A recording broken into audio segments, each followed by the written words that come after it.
That night when Thomas came riding back from the trees screaming like a warrior, he wasn't trying to escape. He was coming back to die with his family.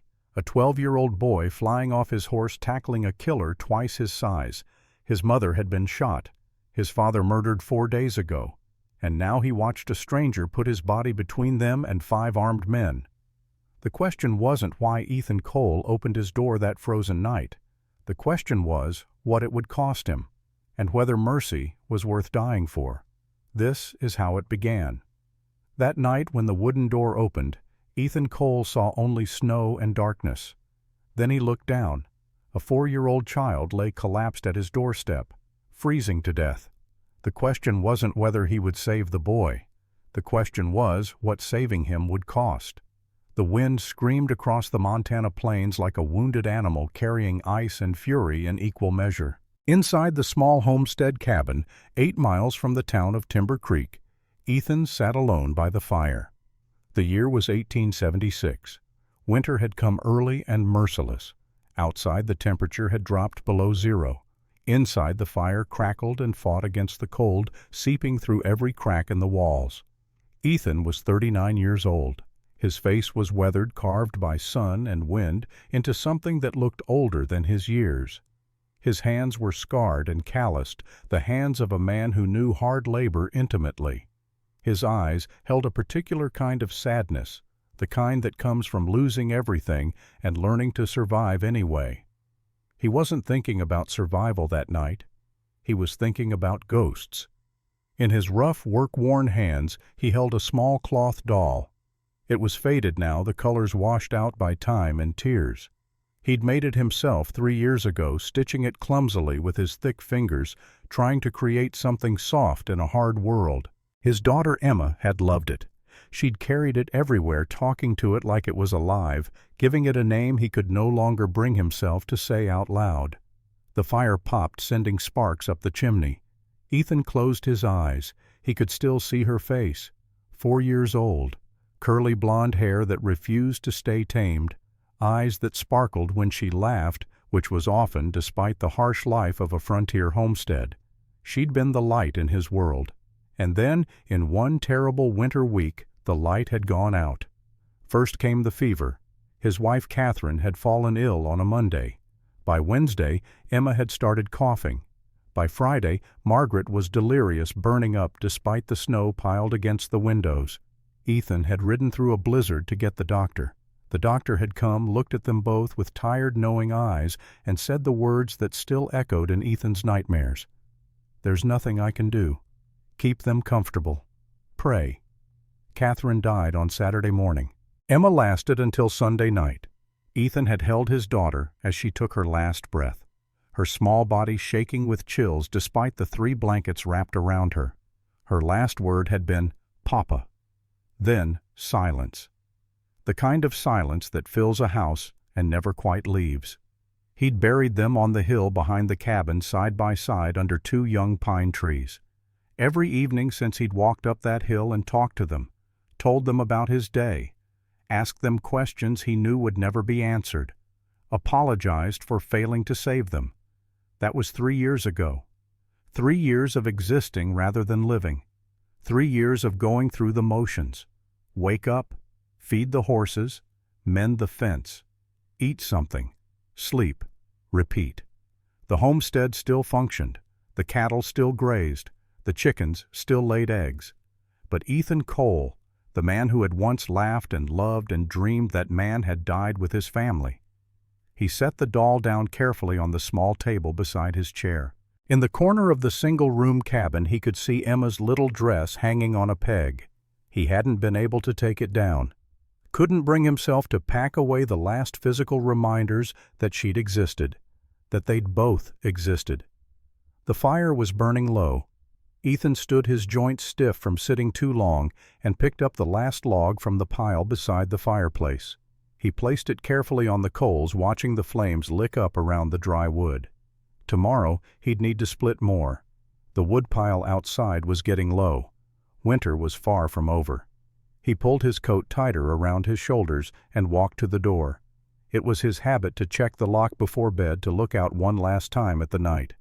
Partly for safety, partly because sleep didn't come easy, and sometimes standing in the doorway feeling the cold wind on his face helped quiet the voices in his head. His hand was on the bolt when he heard it. A knock. Soft, almost swallowed by the howling wind. Ethan froze. Nobody came out here after dark. Nobody. The nearest neighbor was Margaret Holloway's ranch 5 miles east, and she hadn't spoken to him in 2 years, not since he'd politely but firmly declined her suggestion that they marry for convenience. The town was 8 miles through difficult terrain. In winter, in the dark, that journey was dangerous at best, suicidal at worst. The knock came again, firmer this time, more urgent. Ethan's hand moved instinctively to the rifle leaning against the wall beside the door. Out here you learned to be cautious. Desperate men did desperate things. Outlaws used the winter to hide from the law, holing up in abandoned cabins or forcing their way into occupied ones. He'd heard stories of homesteaders murdered in their sleep, their cabins ransacked, their bodies not found until spring. He lifted the rifle with practiced ease, checking by touch that it was loaded. It was. He always kept it loaded. Then slowly he unbolted the door and pulled it open. The cold hit him like a physical blow. Snow swirled in through the opening, melting on the warm floorboards. The firelight spilled out into the darkness, illuminating falling snow and very little else. Then he looked down. A child lay in the snow at his feet, a boy no more than 4 years old, dressed in clothes too thin for this weather. His lips were blue. His small hands were red and trembling. He wasn't moving. For a terrible moment, Ethan thought he was looking at a corpse. Then the boy's chest rose, fell, rose again, shallow breaths. Barely alive. Behind the boy, 3 more figures stood in the swirling snow. A woman and 2 more children. The woman was Apache. Ethan recognized the features, the way she held herself, the traditional patterns woven into the edge of her thin blanket. Her dark hair was tangled with snow and ice. Her face was drawn with exhaustion, but her eyes met his steadily. No fear, no pleading, just a quiet, desperate dignity. Beside her stood a boy of about 12 holding tightly to the hand of a girl who looked 8. Both children were shivering violently, pressed close to their mother for warmth that she didn't have to give. Their lips were turning blue. Their breaths came in short, fast gasps that fogged in the freezing air. For a long moment, nobody spoke. The wind howled between them. Snow fell on the unconscious child at Ethan's feet. Then the woman spoke. Her voice was barely louder than the wind, but each word was clear and precise. "Can we warm ourselves?" The words hit Ethan harder than any blow. Not help us, not please, not begging or demanding, just a simple question, asked with dignity. "Can we warm ourselves?" His eyes dropped to the child at his feet. The boy's hair was blonde and curly, like Emma's. His face, even pale and unconscious, had that same softness of very young childhood, the same vulnerability. Ethan's world seemed to tilt. For a moment, it wasn't this child lying there. It was Emma, dying in his arms, burning with fever he couldn't break, slipping away while he sat helpless, unable to save her. Not again. The thought came unbidden, fierce and sharp. Not again. His training, his caution, his instinct for self-preservation, all of it fell away. He set the rifle down and stepped out into the snow. He bent down and scooped the small boy into his arms. The child was terrifyingly light and so cold that touching him was like touching ice. His head lolled against Ethan's chest. "Come in." Ethan said it quietly, but with absolute certainty. He didn't know if he was making a choice or if the choice was making him. He only knew that he couldn't close this door, not with this child dying on his doorstep, not with Emma's ghost looking over his shoulder. He carried the boy inside and laid him carefully on the thick bearskin rug in front of the fire. Behind him he heard the woman and the other 2 children enter. He heard the door close. The wind's howl became muted, but Ethan didn't look back at them yet. All his attention was on the small boy lying unconscious before him. He'd seen hypothermia before, had treated it. You had to be careful. Warm them too fast, and you could kill them as surely as the cold would. He grabbed the 3 blankets from his bed and wrapped them around the boy, leaving his hands and feet exposed for now. Then he knelt beside the child and began to massage the small hands, gently trying to restore circulation without causing damage. The boy's skin was mottled red and white. His fingernails had a bluish tinge that made Ethan's stomach tighten. "Come on, son. Come on." He kept his voice low and steady, the way he used to talk to frightened horses, the way he'd talked to Emma during her fever dreams. Behind him, the woman spoke again. "His name is Samuel." Ethan glanced back over his shoulder. She stood just inside the door, the 2 older children pressed against her sides. She was positioning herself between him and the children he noticed, ready to shield them if necessary. Her eyes moved constantly, measuring every shadow, every sound. Years of running had taught her never to relax, not even in apparent safety. Ethan nodded and turned back to Samuel. He continued the massage, moving from hands to arms, checking the boy's pulse at his wrist. Weak, but steady. That was good. After several minutes, Samuel's eyelids fluttered. A small sound escaped his lips, somewhere between a whimper and a sigh. Ethan felt relief flood through him. The boy was coming back. He's waking up. That's good. Ethan stood and moved to the small stove in the corner. He poured water from the kettle into a tin cup, testing the temperature with his finger. Warm, but not hot. He brought it back and knelt beside Samuel again. The boy's eyes opened. They were brown, large, and confused. He looked up at Ethan with the universal expression of a child waking in a strange place, unsure and frightened. "It's all right, Samuel. You're safe now. Can you sit up?" The boy didn't answer, but his eyes found his mother. She stepped forward quickly, kneeling beside Ethan, and helped her son into a sitting position. Samuel leaned against her, still wrapped in the blankets, and began to cry softly. Not the loud wailing of a child having a tantrum, but the quiet, exhausted crying of someone who has been brave for too long. "Drink this slowly." Ethan handed the cup to the woman. She took it with both hands, nodding her thanks, and held it to Samuel's lips. The boy drank in small sips, some of the color returning to his face. Only then did Ethan really look at the woman. She was younger than he'd first thought, probably in her early 30s. Her face was beautiful in a worn, weathered way, like a landscape shaped by wind and time. Her dark eyes were intelligent and wary. Her hands, he noticed, were work-hardened. These weren't the hands of someone who'd lived a soft life. She wore a dress that had once been of good quality, he could tell, but was now patched and worn. Over it she had a blanket wrapped tight, Apache made from the patterns, but old and thin. The 2 children beside her were dressed similarly.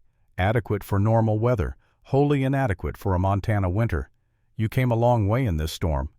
It wasn't a question, but the woman answered anyway. 4 days.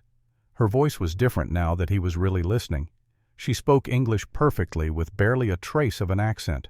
That surprised him. Most Apache he'd encountered spoke broken English at best. 4 days through this weather, Ethan looked at the children with new respect. The older boy met his gaze steadily.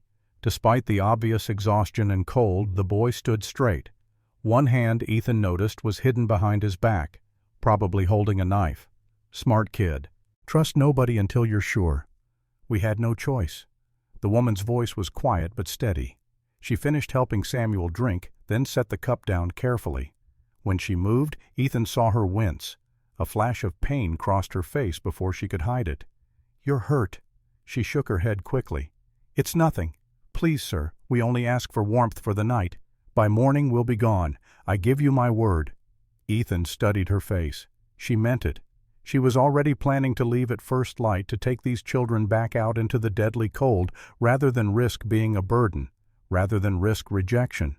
The dignity in that gesture and that quiet determination struck something deep in Ethan's chest. "What's your name, Sarah?" "Sarah Broken Wing." The name surprised him. Broken Wing was Apache, but Sarah was decidedly not. "My mother was Irish. My father was Apache. I grew up at Fort Benton." She offered the explanation without being asked, as if she was used to the confusion her appearance and name caused, as if she'd spent her life explaining herself to people who didn't quite know what to make of her. Ethan nodded slowly. That explained the perfect English. Fort Benton had a mission school. A lot of the children from mixed families went there. And these are your children. Yes, Thomas is 12, Lily is 8, and Samuel you've met. Thomas, the older boy. He still hadn't relaxed his defensive stance. Lily the girl was holding tight to her mother's hand. In her other arm she clutched a small cloth doll handmade. Something about that doll made Ethan's throat tighten. Where's their father? The question came out before he could stop it. Too personal, too soon. But Sarah didn't flinch. Dead. 4 days ago. The words were simple, final. But underneath them Ethan heard an ocean of pain held tightly in check. Sarah Broken Wing wasn't falling apart. She was holding herself together by sheer force of will for her children's sake. I'm sorry. He meant it. He knew what it was like to lose everything. To keep moving because stopping meant breaking, and you couldn't afford to break when children depended on you. Sarah nodded, accepting his sympathy without comment. Then she turned her attention back to Samuel, checking his color, feeling his forehead. The boy was already looking better. The warmth of the fire and the blankets were doing their work. Ethan stood and moved to the stove. He ladled out 4 bowls of the stew he'd made earlier. It was simple fare, just beef and potatoes and onions, but it was hot and filling. He brought the bowls to the small table and set them down. Eat. You need food as much as warmth. Sarah hesitated. Her pride was warring with her children's need. But when Lily's stomach growled audibly, the decision was made. Thank you. She helped Samuel to his feet, still wrapped in blankets, and guided him to the table. Thomas and Lily followed. All 3 children sat and began to eat with the controlled urgency of people who hadn't had a proper meal in days. Not gulping, not grabbing, but steady and focused. Sarah ate more slowly, but Ethan noticed she finished every bite. When the bowls were empty, he refilled them without comment. This time, nobody hesitated. While they ate, Ethan took the opportunity to really assess the situation. 4 people inadequately dressed who'd traveled 4 days through a blizzard. That meant they'd left wherever they'd come from in a hurry. Running, not traveling. And if Sarah's husband had died 4 days ago, that meant they'd left immediately after his death, which meant something very bad had happened. He also noticed the way Sarah moved. Careful, stiff on one side. And now that she was in the full light of the fire, he could see a dark stain on her dress beneath the blanket. Old blood. She was hurt worse than she'd admitted. After the children finished their second bowls, Samuel's eyes began to droop. The warmth and food and safety were too much for his exhausted little body to resist. Sarah saw it too. May we sleep by the fire? We'll be gone before dawn. There was that quiet dignity again, asking for so little, promising to disappear, trying to take up as little space as possible in the world. Ethan shook his head. You'll sleep in my bed. All of you. I'll take the floor by the fire.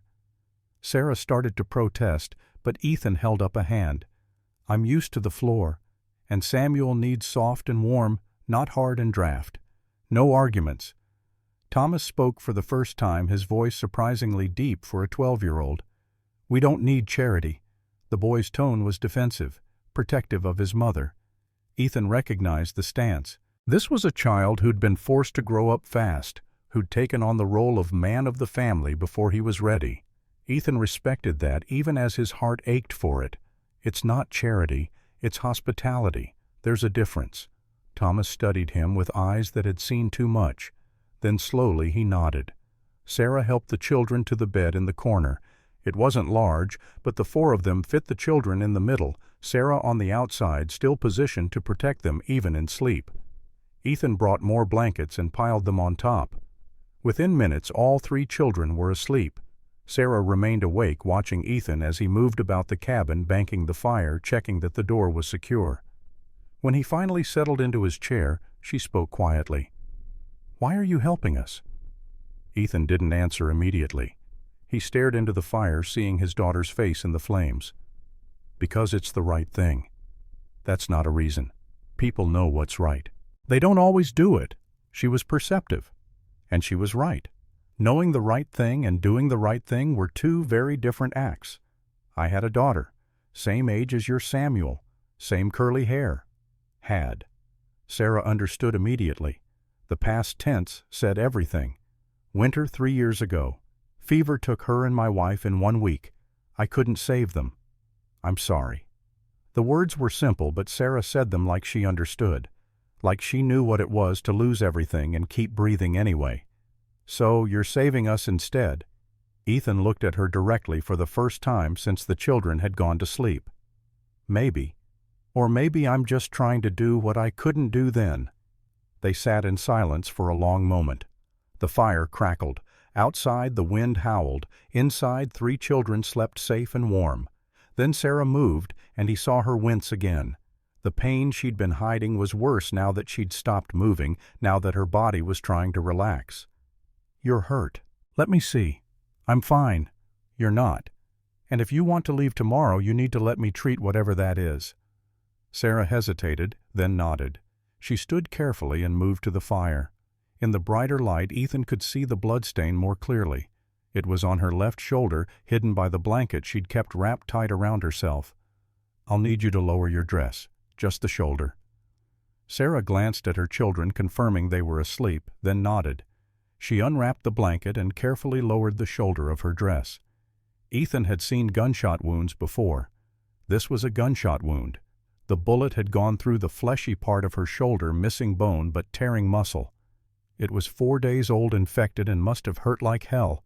The fact that she'd walked for 4 days through snow carrying a child part of the time with this wound spoke to a level of determination that Ethan could barely comprehend. Bullet wound. Yes, he didn't ask who'd shot her. Not yet. Right now, treatment was more important than answers. I need to clean it. This is going to hurt. I know. Ethan got his medical supplies. Out here, you learned basic doctoring or you died. He had whiskey for disinfectant needle and thread for suturing, clean cloth for bandaging. He heated water, prepared the whiskey, threaded the needle. Bite down on this. He handed her a leather strap. She took it without comment and placed it between her teeth. What followed was a study in quiet courage. Ethan cleaned the wound with whiskey, and though Sarah's body went rigid with pain, she didn't make a sound. He examined the ragged edges, determining what needed stitching. The entry and exit wounds both needed work. He began to sew, and still Sarah made no sound beyond the harsh breathing through her nose. Thomas stirred in the bed. His eyes opened and found his mother. In an instant he was awake and moving toward them. Mama. Sarah spat out the leather strap. It's all right, Thomas. Mr. Cole is helping me. She hurt. The boy's voice was tight with fear and anger. His hand, Ethan noticed, had gone to the knife at his belt. She has a bullet wound. It's infected. I'm treating it. Thomas's eyes widened. He looked at his mother with something like awe. You were shot 4 days ago. It's not as bad as it looks. The lie was transparent, but Ethan appreciated the attempt. Sarah Brokenwing was trying to spare her son the knowledge of how much pain she'd been in, how close she'd come to dying from this. It's bad enough, but it will heal. Your mother is strong. Thomas looked at Ethan, then at his mother, then back at Ethan. You're really helping us, I am. Why? The same question Sarah had asked. Ethan met the boy's eyes. Because you need help, and because I can give it. That's reason enough. Thomas studied him for a long moment, then nodded slowly. Some of the tension left his shoulders. Can I help? Ethan considered, then nodded. Hold this lamp. I need better light.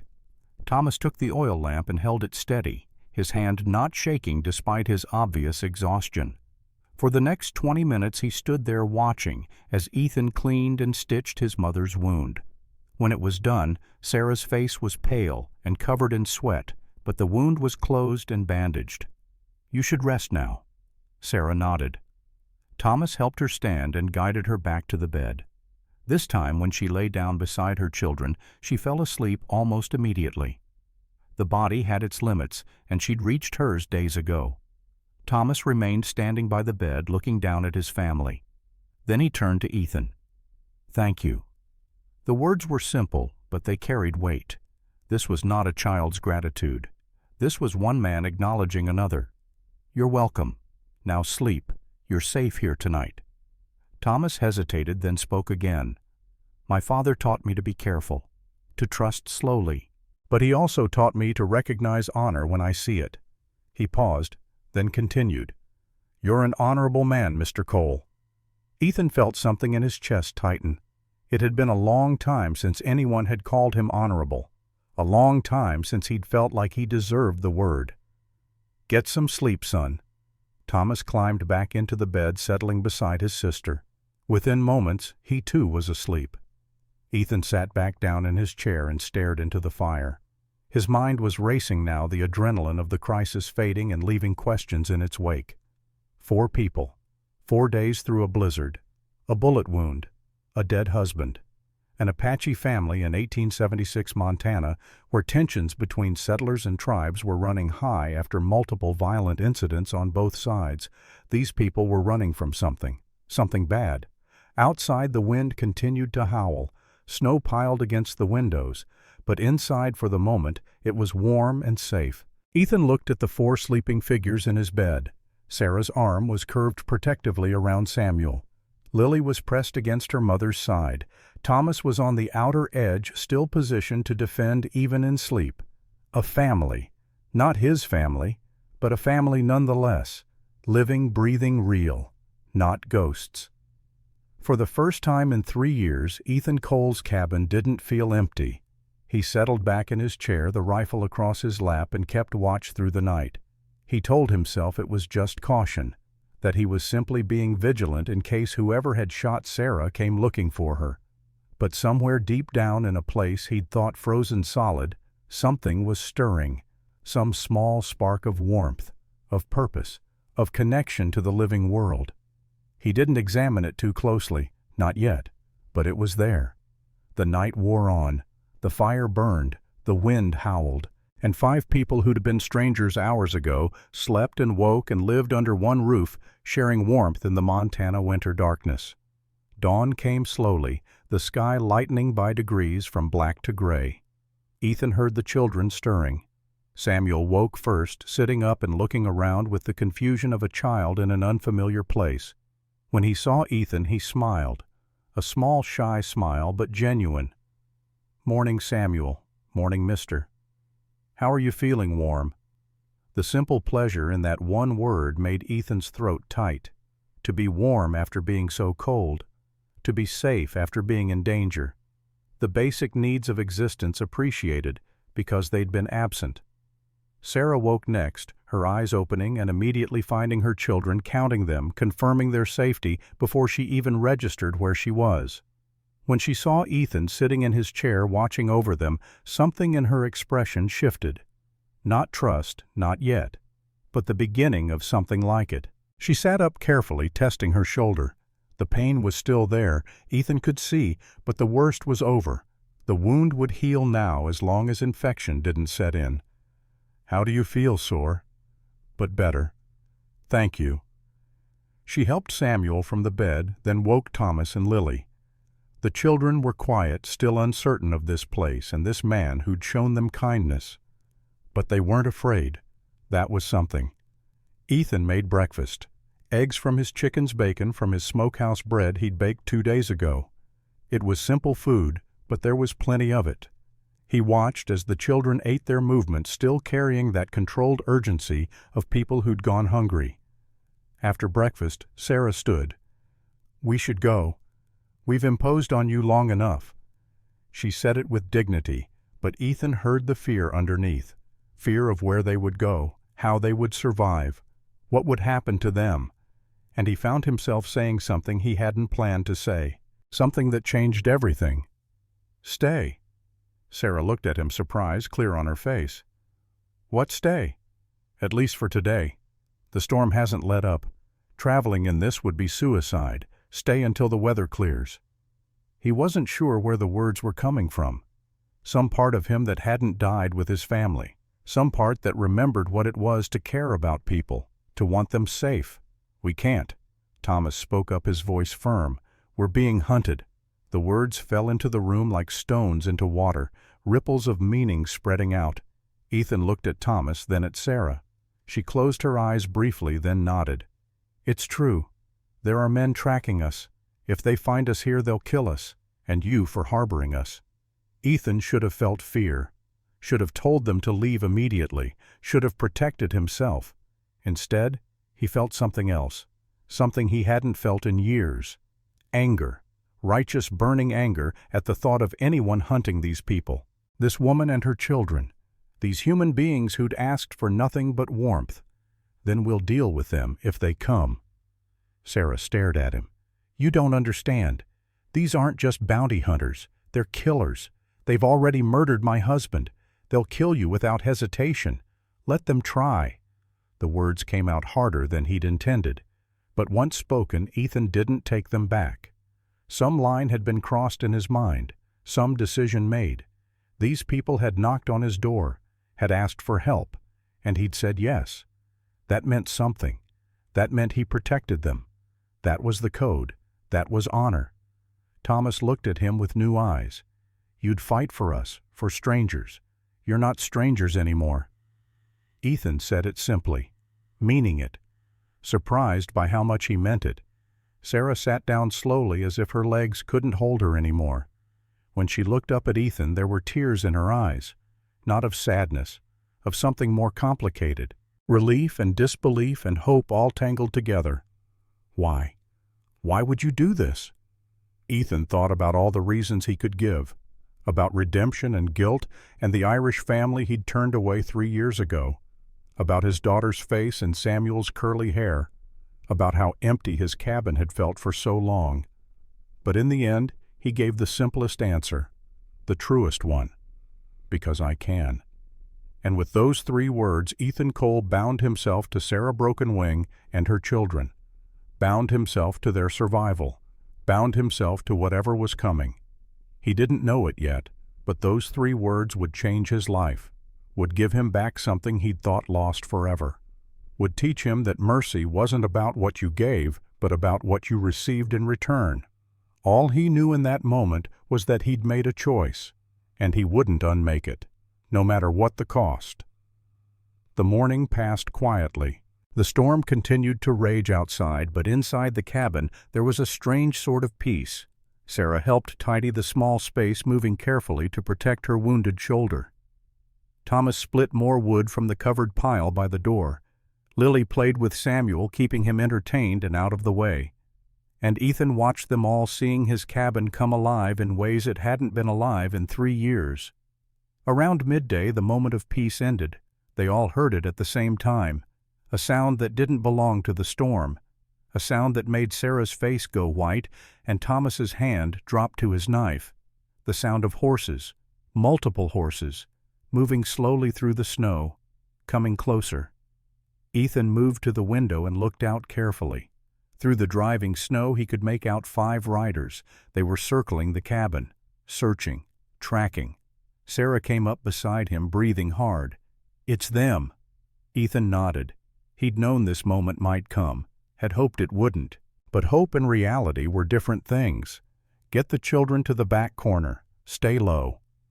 Sarah moved quickly, gathering Samuel and Lily, pushing them toward the far corner of the cabin where the bed would provide some cover. Thomas started to follow, then stopped and looked back at Ethan.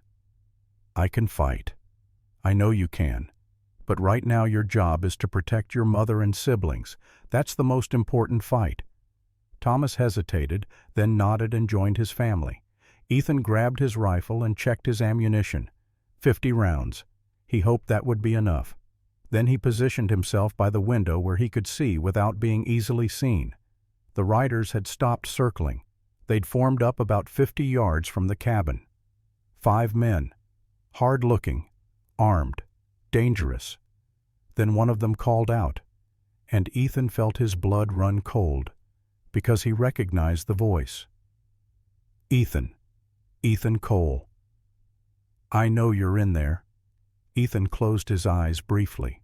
Of all the people to be part of this hunting party, of all the cruel coincidences, Walter Hutchins, his old friend. He could hear Sarah's quiet breathing behind him, could feel the children's fear like a physical weight, could sense the moment balanced on a knife's edge. The voice called out again. Ethan, we're tracking Apache fugitives. Send them out and nobody gets hurt. Ethan stood at the window, rifle in hand, looking out at 5 mounted men who'd come to kill the people he'd just promised to protect. And he knew that everything that happened next would define not just this day, but the rest of his life. The long night was about to begin. Ethan Cole set the rifle down carefully against the wall and unbolted the door. Behind him, he heard Sarah's sharp intake of breath. Thomas moved, positioning himself between his mother and the door, that knife appearing in his hand like magic. "Stay inside. All of you." Ethan's voice was quiet, but carried absolute authority. He stepped out into the storm and closed the door firmly behind him, cutting off their view of what was about to happen. The cold hit him immediately, wind-driven snow stinging his face. He walked forward slowly, hands visible and empty, until he was standing about 20 feet from the mounted men.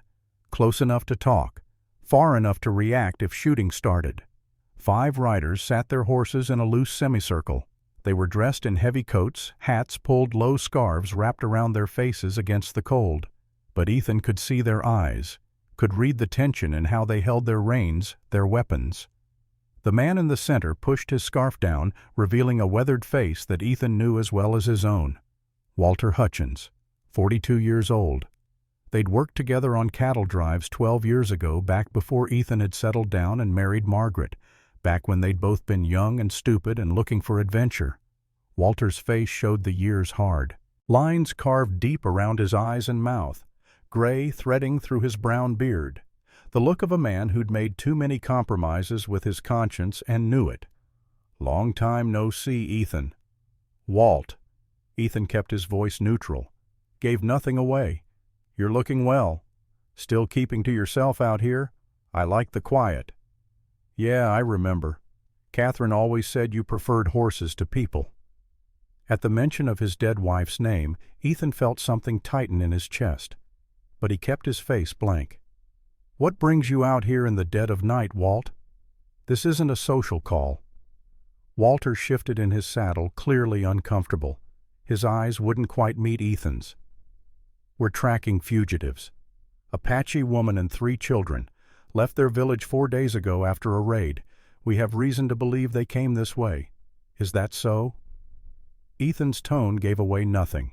He could feel his heartbeat accelerating, but his breathing stayed slow and steady. This was a game now. "A deadly one." "Yeah. Tracks led us here. You seen anyone? Just me and the storm." Walter looked at him for a long moment. Then he glanced at the cabin behind Ethan. Light spilled from the window. Smoke rose from the chimney. "That's a lot of smoke for one man on a cold night. I like to keep warm." "Ethan." Walter's voice dropped lower, became almost pleading. "Don't do this. Don't lie to me. I know they're in there." Ethan said nothing, just stood there in the snow, meeting his old friend's eyes. "There's a bounty." Walter continued, his voice now carrying a note of desperation.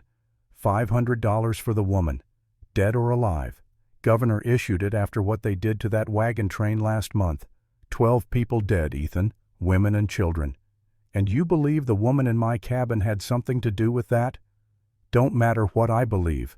The law says any Apache, dead or alive. Ethan felt cold rage building in his gut. The casual cruelty of it, the blanket condemnation. Every Apache, as if they were all one creature, as if individuals didn't exist. She's not a warrior, Walt. She's a mother with 3 small children. Like I said, don't matter. It matters to me. The words came out harder than Ethan had intended. He saw Walter flinch slightly. Behind Walter, one of the other riders moved his horse forward. The movement was aggressive, challenging. The man pushed his scarf down, and Ethan found himself looking into a face that sent ice through his veins. He knew this face, had seen it in nightmares for 16 years. Jack Tucker. The name felt like poison on Ethan's tongue, even though he didn't speak it out loud. Jack Tucker, 43 years old, cold eyes the color of dirty ice. A scar running from his left eyebrow to his cheekbone, courtesy of a knife fight in a Denver saloon. Ethan knew about that scar because he'd been there. Had seen Tucker kill a man over a card game and walk away laughing. But that wasn't why Ethan's hand was itching for his rifle. That wasn't why rage was building in his chest like a storm. Jack Tucker was the man who'd killed Ethan's father. It had been 16 years ago. Ethan had been 23 working a ranch in Wyoming. His father, Michael Cole, had been traveling from Cheyenne to Laramie with money from a cattle sale. $3,000 in gold, a fortune for a small rancher. They'd found Michael Cole's body 3 days later, shot in the back, the money gone. But a witness had seen 3 men riding away, had described them. One description matched Jack Tucker perfectly. The law had done nothing. Insufficient evidence, they'd said. The witness wasn't sure. It could have been anyone. But Ethan had been sure, had tracked Tucker for 2 months, getting close 3 times, losing him twice. The 3rd time in a town in Kansas, Ethan had confronted him, had drawn his gun ready to end it, and Tucker had laughed, had admitted it, had described in detail how Michael Cole had begged for his life, how he'd shot him anyway because begging annoyed him. Ethan had pulled the trigger. The gun had misfired. A wet cartridge. 1 in 1,000 chance. And Tucker had drawn faster than Ethan had ever seen anyone move, had put 2 bullets in the wall beside Ethan's head and said, "Next time I won't miss." Then he'd walked away, still laughing. Ethan had learned later that Tucker had fled to the Dakota Territory beyond the reach of Kansas law, had thought he'd never see the man again. Now here Tucker was, sitting a horse 20 feet away, smiling. Well, well. Tucker's voice was like gravel scraping on glass. "Ethan Cole. Been a long time." "Tucker." Ethan's voice was flat. "Dead. You remember me? I'm touched." Tucker's smile widened. "I remember shooting your daddy. Good times. He squealed like a pig when I put that bullet in him." Ethan's hand moved toward his hip, instinct overriding thought, but he had no gun. He'd left the rifle inside. Tucker saw the movement and laughed. "Easy there, boy. Don't want to make this personal." "It's been personal for 16 years. Has it now?" Tucker leaned forward in his saddle. "Well then, this is your lucky day, because I'm about to give you a chance to even the score." Walter cut in, his voice urgent. "Tucker, that wasn't the deal. We're here for the bounty, not settling old grudges. Shut your mouth, Hutchins." Tucker didn't even look at Walter when he said it. His eyes stayed locked on Ethan. "Cole and me, we got history. And history needs settling." He gestured toward the cabin. "Those Indians in there are mine. You hand them over, we got no problem. You keep them well." Tucker's smile turned cruel. "Cole blood ain't worth much to me. Already spilled some once. Won't lose sleep over spilling more." Ethan felt the moment crystallize. Everything in his life had been leading to this. Every choice, every loss. Every morning he'd woken up wishing he hadn't. And now here was a choice that mattered. That meant something. "They're under my protection now." Ethan said it quietly, simply, but with absolute conviction. "You want them, you go through me." Tucker laughed, a sound like breaking glass. "Gladly." Walter moved his horse between them. "Ethan, don't be a fool. It's 5 against 1. You can't win this." "Then I guess those are my odds." Ethan met Walter's eyes, saw the conflict there, the old friendship warring with greed and fear. "Walter, you were my friend once, so I'm going to ask you once, right away, take your men and go. Leave these people alone." "I can't do that, Ethan. I need that money. My farm's mortgaged to the bank. My kids need food. I've got debts you can't imagine. So you'll kill a woman and 3 children? That's how low you've sunk." Walter flinched like he'd been struck. "It's not like that. I'm not going to kill them. I'm just going to collect the bounty." "Dead or alive, Walt?" "That's what you said. Which means it doesn't matter to you if they're breathing when you hand them over. I'll make sure they're treated fairly." "By who?" "By Tucker." Ethan gestured toward the man who'd killed his father. "You trust him to show mercy. You know what he is, what he's done." Walter's face was anguished now. "I don't have a choice. Everyone has a choice. You're making yours right now." The 2 men stared at each other across 15 feet of snow-covered ground. Old friends, old memories, all of it poisoned by this moment. Tucker's patience ran out. "Enough of this sentimental garbage. Cole, you got 10 seconds to send them out or we're coming in. Your choice." Ethan turned from Walter and faced Tucker directly. You're not taking them. Then you're a dead man. Maybe. But if I die, I'm taking you with me. That's a promise. Something flickered in Tucker's eyes. Not fear exactly, but calculation. He was a predator, and predators understood cost-benefit analysis. Killing Ethan might cost him his life. Was the bounty worth that? Apparently he decided it was because his hand moved toward his gun. Ethan stood perfectly still, unarmed, facing 5 mounted men, about to die. But he didn't move, didn't back down. If this was how it ended, so be it. At least he died doing something that mattered. Tucker. Walter's voice cut through the tension. We wait till dawn. Give him time to reconsider. Tucker turned in his saddle, irritation clear on his face. What? We wait. If he's still refusing by first light, then we do what needs doing. But we give him the night to think it over. That's fair. Fair. Tucker's voice dripped scorn. Since when do we give a damn about fair? Since it's the smart play. Walter's voice was steady now, sure of his reasoning. He's dug in, defending his home.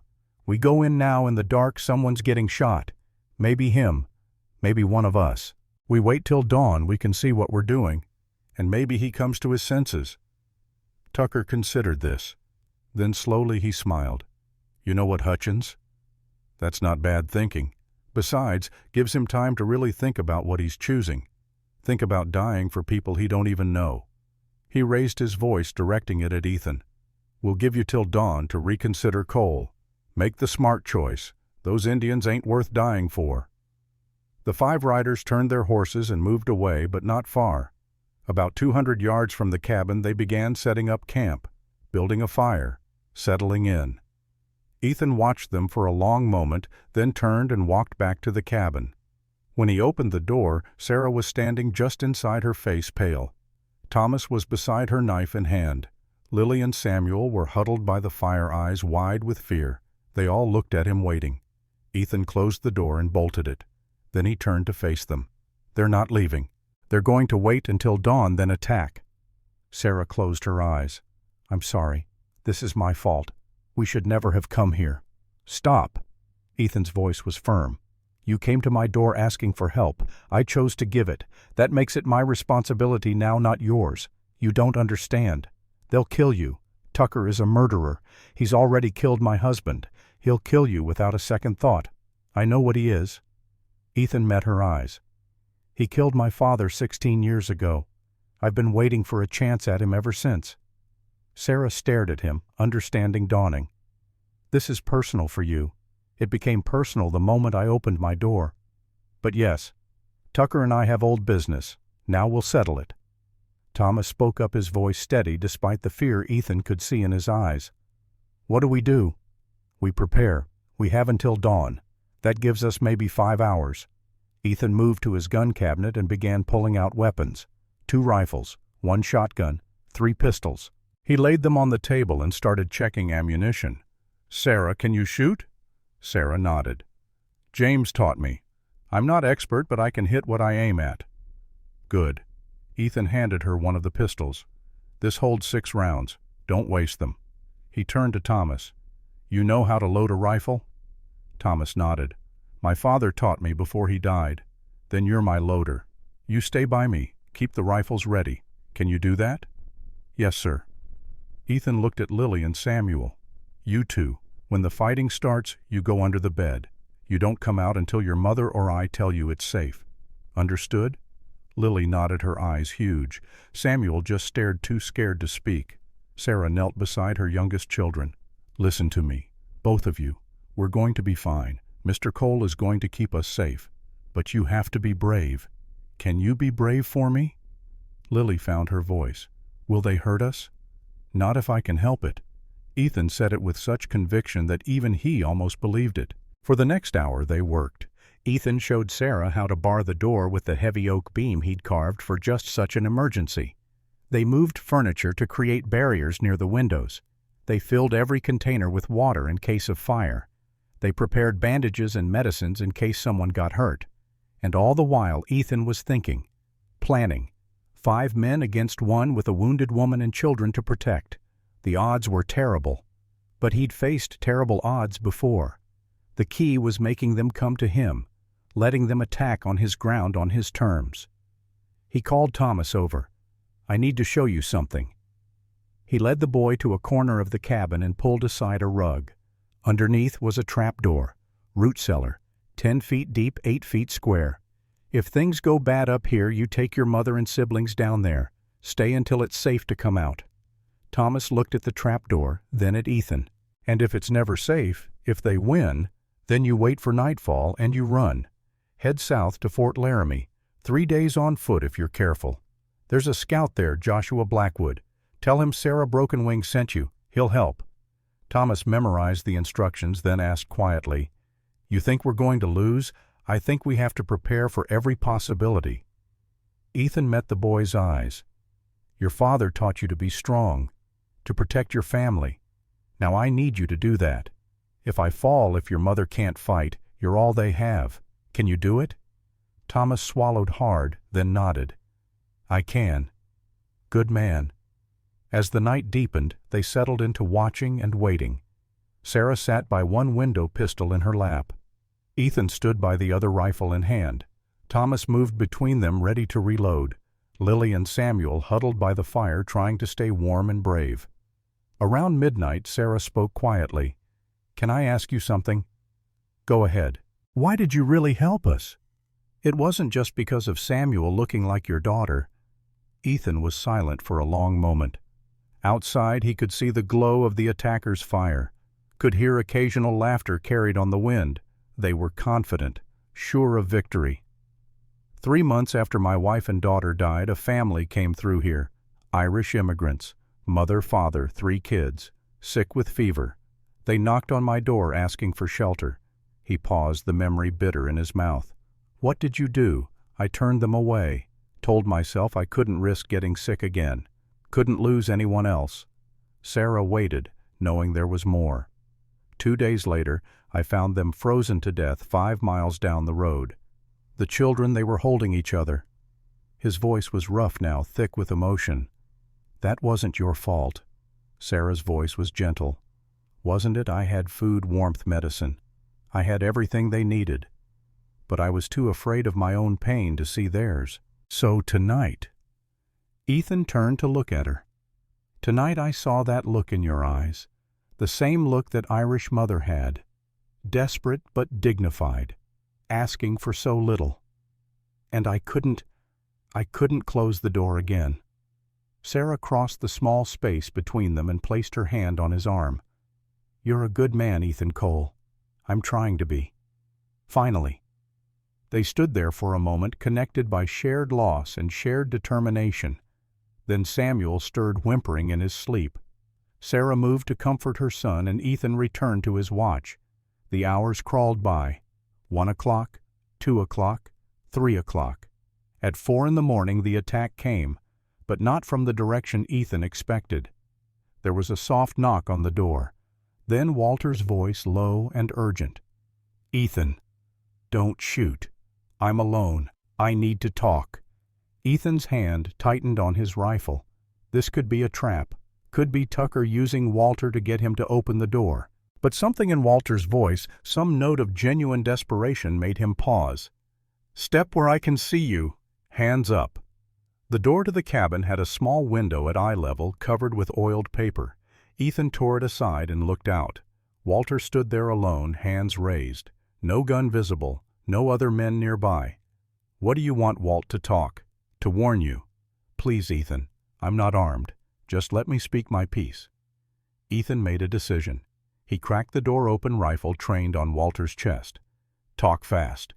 Walter glanced over his shoulder, checking that no one else was near, then spoke quickly. "Tucker's planning something bad. He's gonna wait till full daylight, set fire to the whole cabin, then shoot you all when you run out." "Why are you telling me this?" "Because you were right last night. Those Indians ain't worth killing for.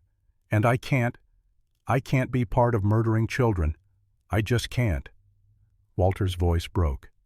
"I got 3 kids of my own, Ethan. And every time I look at that woman and her children, I see my family. What are you proposing I can help you escape?" "There's a tunnel right under your cabin for the root cellar." Ethan's eyes narrowed. "How'd you know about that?" You showed it to me 10 years ago, remember? Back when we were friends? Said you dug it for storing food, but really it was an escape route in case of Indian attack. Ethan did remember.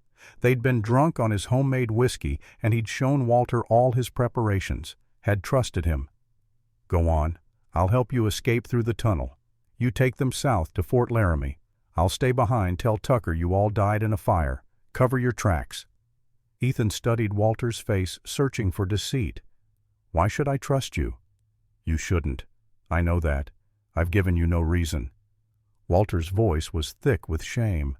But I'm asking you to anyway, because I can't live with this. Can't go home to my kids knowing I helped murder other kids. I just can't. Inside the cabin, Sarah had moved close enough to hear. She spoke quietly. It could be a trap. Could be. Ethan agreed, still watching Walter. But if he's telling the truth, it's our only chance. Thomas stepped forward. I don't trust him. You don't have to trust him. You just have to trust me. Ethan made his decision. All right, Walt, here's how this works. You go back to camp, create a distraction, something to draw Tucker and the others away from the back of the cabin. When I see the way is clear, we'll make our run for the tunnel exit. Walter nodded quickly. I can do that. Give me 20 minutes. And Walt, if this is a double cross, if Tucker's waiting at that tunnel, you better pray he kills me quick, because if he doesn't, I'll live long enough to make you regret it. Walter met his eyes.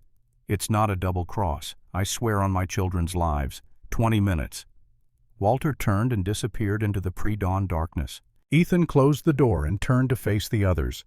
Pack light, warm clothes, food. Nothing else. We leave in 20 minutes. What if he betrayed us? Sarah asked the question they were all thinking. Then we die. But we die trying. That's better than waiting here for them to burn us out. They moved quickly, gathering supplies. Ethan filled 2 canteens with water. Sarah wrapped bread and dried meat in cloth. Thomas helped Lily and Samuel into their warmest clothes, extra layers against the bitter cold outside. As they worked, Ethan explained the plan. The tunnel comes out in the old barn about 50 yards from the cabin. There are 4 horses in there. We'll ride 2. 1 carries Sarah and Samuel, 1 carries Thomas and Lily. I'll ride with Sarah, steady her if the shoulder gives her trouble. Where do we go? Head for the tree line 1 mile south. There's a creek there. Follow it east to the main road, then south to Fort Laramie. 3 days on foot. On horseback, maybe a day and a half if we don't stop. Sarah nodded, absorbing the information. They finished preparing. Ethan checked his watch. 15 minutes since Walter left. 5 more to go. At exactly 20 minutes they heard shouting from the direction of Tucker's camp. Then a gunshot. Then more shouting. That's our cue. Move. Ethan lifted the trapdoor and descended, first lighting a lantern. The tunnel was narrow, barely wide enough for an adult to crawl through. The ceiling dripped with condensation. The earthen walls seemed to press in from all sides. Sarah came next, Samuel clinging to her back. Then Lily. Then Thomas, who pulled the trapdoor shut above him. They crawled. The tunnel seemed endless. 50 yards had never felt so long. Samuel started to whimper.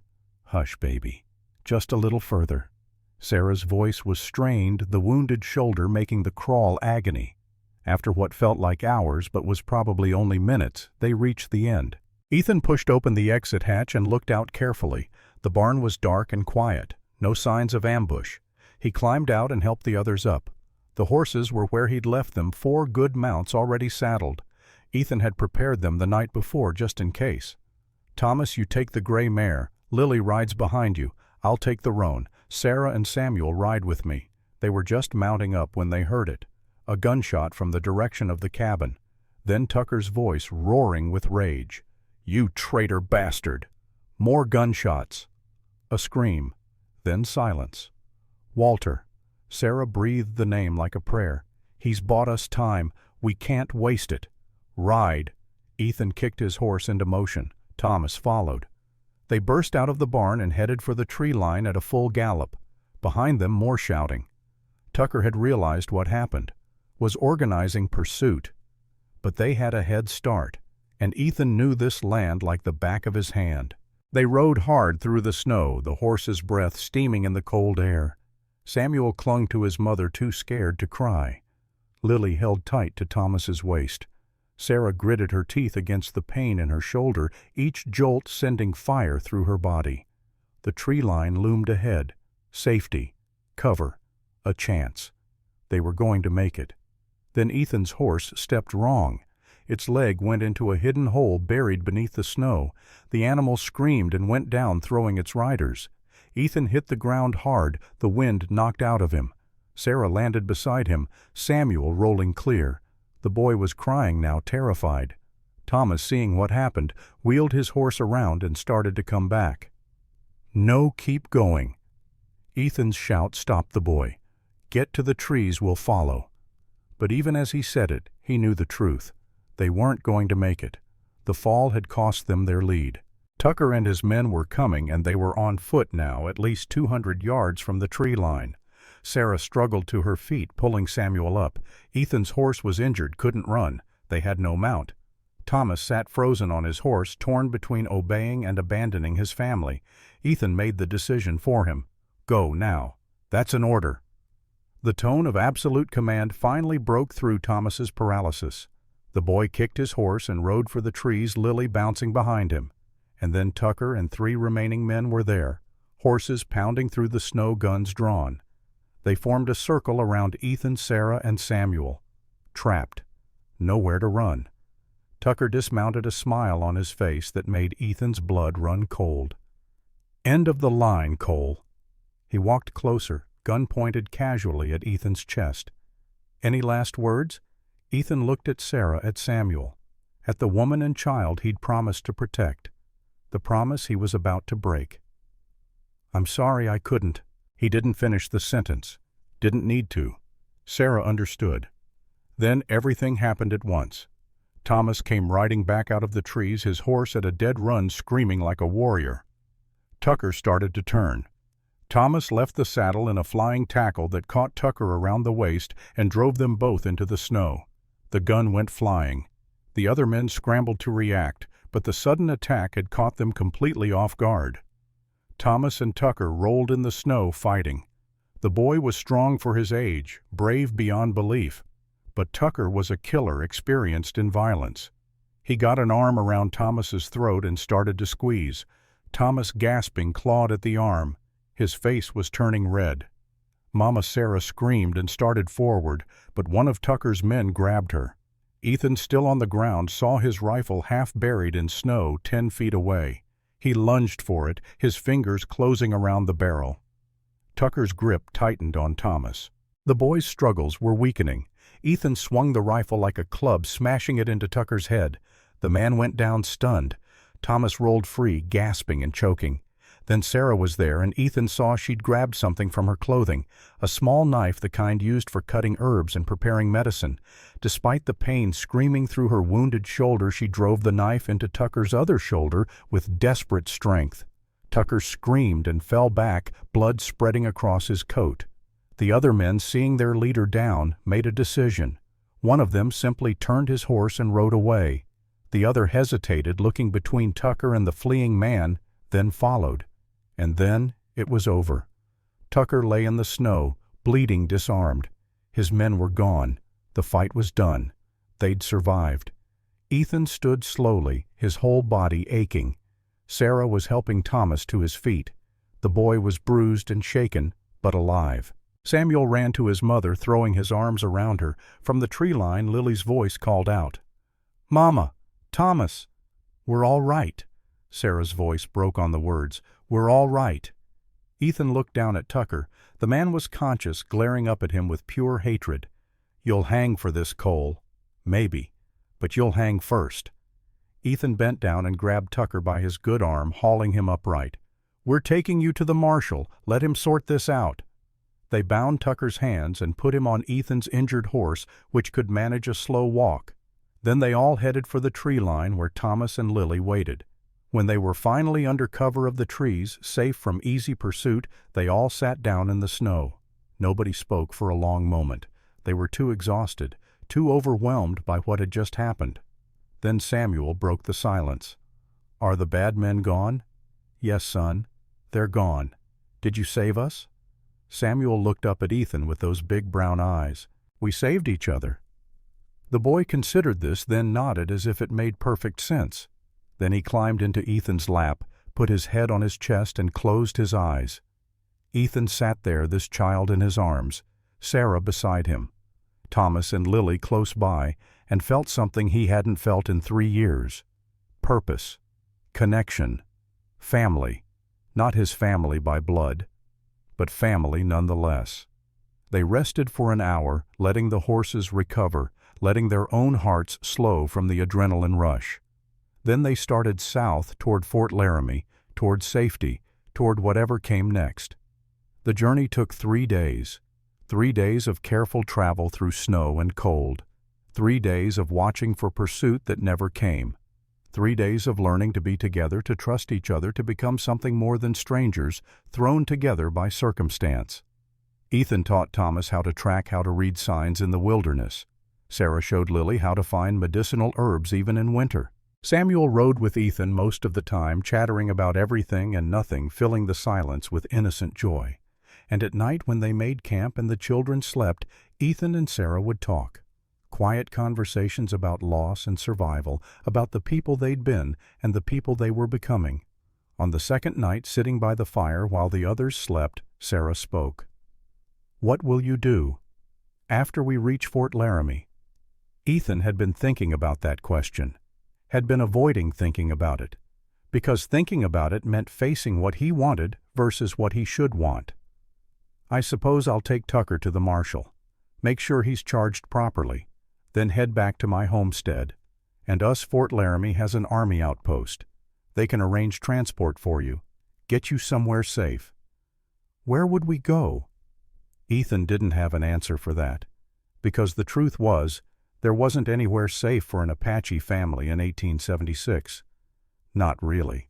Not with the tensions running as high as they were. Sarah seemed to read his thoughts. "There's a reservation in New Mexico. My husband's family is there. We could go to them, start over."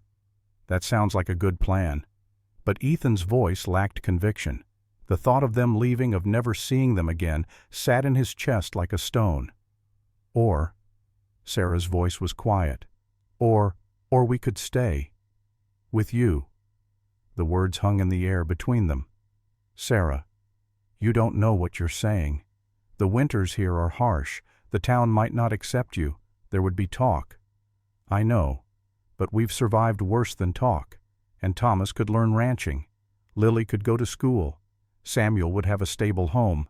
And you," Ethan made himself ask the question, "what would you have a chance to rebuild, to have a life again, to not be running?" She paused, then added softly, "To have a friend." A friend. Ethan repeated the word, tasting it, knowing it didn't quite cover what he was feeling, what had been growing between them over these days of shared danger and shared survival. "Is that what we are?" Sarah met his eyes. "I don't know what we are yet, but I know I'd like to find out. My homestead is small, the work is hard, there's no guarantee the town will accept you. I'm not afraid of hard work. And I stopped caring what people think a long time ago. The children might not want to stay, might want to be with their own people. Then we'll ask them. But Ethan, I see how Samuel looks at you, how Thomas listens when you teach him, how Lily smiles when you're near. They've lost their father. They need." She didn't finish the sentence, didn't need to. They sat in silence for a long moment, both thinking about what had been said, what hadn't been said. Finally, Ethan spoke. "I can't replace your husband. I'm not asking you to.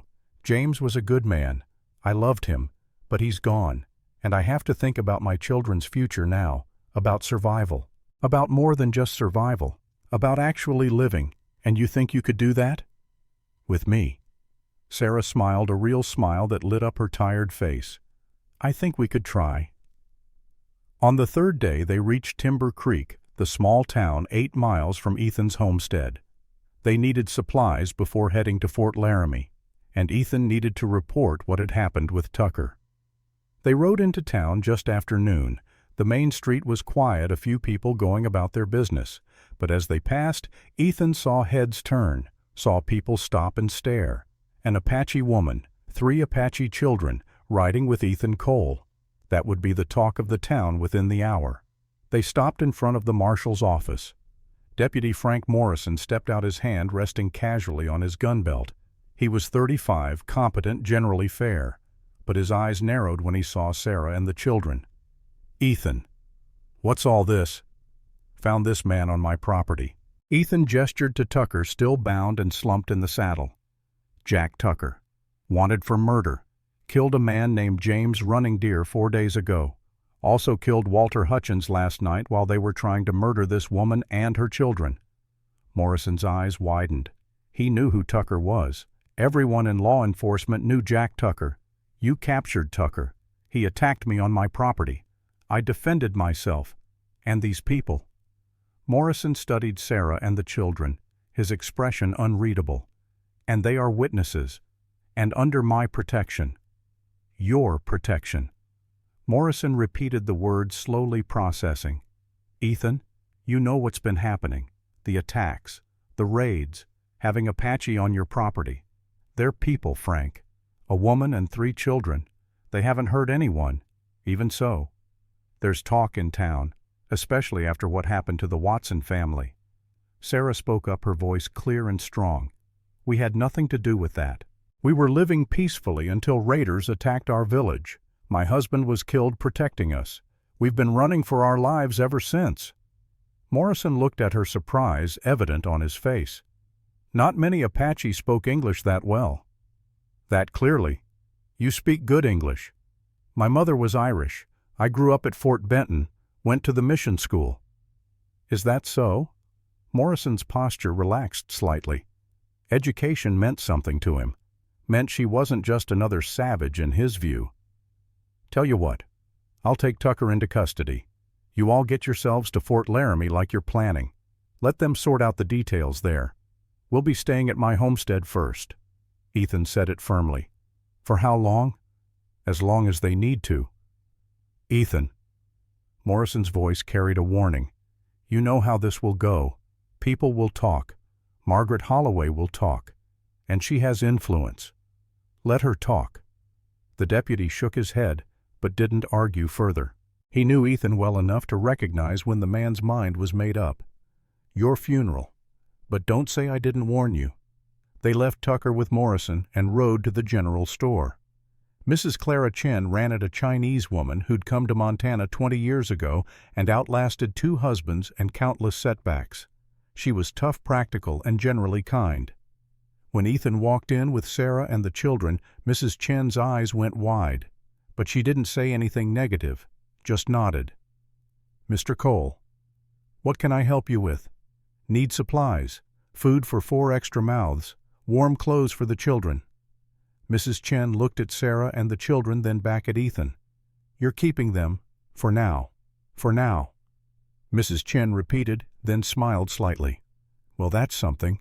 Let's see what we can find." She helped them select clothes for the children. Thomas got a warm coat and new boots.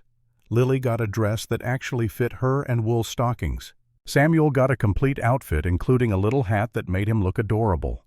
While they were shopping, the door opened and a woman walked in. She was perhaps 52, dressed expensively, her graying hair done up in an elaborate style. Her face was handsome rather than beautiful, with a sharp intelligence in her eyes. Margaret Holloway. Her gaze swept the store, landed on Ethan, then moved to Sarah and the children. Her expression didn't change, but something cold entered her eyes. "Ethan Cole. I heard you were back in town. Mrs. Holloway. Making quite the entrance, I see. With your new friends." "They're not friends. They're guests." Margaret's smile was thin and didn't reach her eyes. "How charitable of you. Though I'm surprised you have room after you were so insistent that you wanted to be alone." The barb was clear. 2 years ago, Margaret had suggested they marry. 2 ranches combined, she'd said. Practical, convenient, lonely people helping each other. Ethan had declined as politely as possible, but clearly she hadn't forgotten, or forgiven. Circumstances change. Indeed they do. Margaret moved closer, studying Sarah with unconcealed judgment. "I don't believe we've met. I'm Margaret Holloway. I own the largest ranch in this county. Sarah Broken Wing." Sarah's voice was level, meeting Margaret's judgment with quiet dignity. "Sarah Broken Wing." Margaret repeated the name, making it sound like something distasteful. "And these are your children?" "They are." "How interesting." Margaret turned back to Ethan. "I suppose you've heard about the troubles we've been having. Indian attacks, settlers murdered, children left orphaned. It's made people rather nervous about having Apache nearby. These people have done nothing wrong, haven't they?" Margaret's voice was silk over steel. "How do we know that? How do we know what they've been involved in? They're victims, not perpetrators. So they claim. But we only have their word for it. And mine." Ethan's voice was hard now. "If my word isn't good enough for you, Margaret, then we have nothing more to discuss." Margaret's face flushed slightly. "Your word was good enough once, before you decided to throw it away for strangers." She turned and walked out her exit, dramatic and pointed. Mrs. Chen spoke quietly. "You've made an enemy there, Mr. Cole. We were never friends." "No. But there's a difference between not being friends and being enemies. She's dangerous when she's crossed. I'll deal with her if I have to." They finished their shopping and headed back to the homestead. Ethan was quiet on the ride, thinking about Margaret Holloway and the trouble she represented. He'd known her for years, known she was proud, vain, used to getting her way. But he'd never thought of her as dangerous. Now he was reassessing. As they approached his homestead, Ethan felt a strange sensation. It had been 4 days since he'd left, 4 days that felt like a lifetime. The cabin looked different now. Not just a lonely outpost where a broken man waited to die, but a home where people might actually live. They dismounted and went inside. Sarah looked around with new eyes, seeing it now as a potential home rather than a temporary shelter. "It's small," she said it matter-of-factly. "It is. 2 rooms. But we could add more, if you were staying, which you're not. I mean, you are for now, but—" Ethan stumbled over his words, uncharacteristically flustered. Sarah smiled at his discomfort. "Ethan Cole, are you asking us to stay? Really stay? I'm saying the option is there, if you want it. And what would we do? How would we live? You'd work, same as me." "Sarah, I'm not offering charity. I'm offering partnership. You pull your weight, you have a place here." "Partnership?" Sarah tested the word. "What kind of partnership? The kind where we help each other survive, maybe more than survive, maybe actually build something." Thomas had been listening quietly. Now he spoke. "Would you teach me how to run a ranch? I would. And Lily could go to school if the school will take her. I'll make sure they do." Thomas looked at his mother. "Mama, I think we should stay, at least for a while, see how it goes." Sarah looked at her eldest son, seeing the hope in his eyes, then at Lily, who was nodding eagerly, then at Samuel, who had already claimed Ethan's chair by the fire. "All right," she said it softly. "We'll stay, see how it goes." Ethan felt something loosen in his chest. Relief, joy, fear, all mixed together. "We'll make it work. I promise. Don't promise what you can't guarantee." Sarah met his eyes. "Just promise you'll try. That I can do." They spent the rest of the day settling in. Sarah claimed the bed for herself and the children. Ethan took the floor by the fire like he'd done that first night. They cleaned the cabin, cooked dinner together, moved around each other in the small space, learning each other's rhythms. That night, after the children were asleep, Sarah and Ethan sat by the fire. "Do you ever wonder about fate?" Sarah asked suddenly. "How so? If I hadn't knocked on your door that night, if you'd turned us away, where would we be now? Dead. Probably." The brutal honesty of it hung between them. "And you. Where would you be, still sitting alone in the dark, waiting to die? So maybe we saved each other. Maybe we did." They sat in comfortable silence, watching the fire burn. Tomorrow would bring new challenges. Margaret Holloway would talk. The town would gossip. There would be judgment and prejudice and 1,000 small cruelties. But tonight in this small cabin, 5 people who'd been strangers a week ago sat warm and safe and together. And that was something. That was more than something. That was hope. The next 2 weeks passed in a strange sort of peace. Strange because Ethan kept expecting it to shatter, peace because against all odds it held.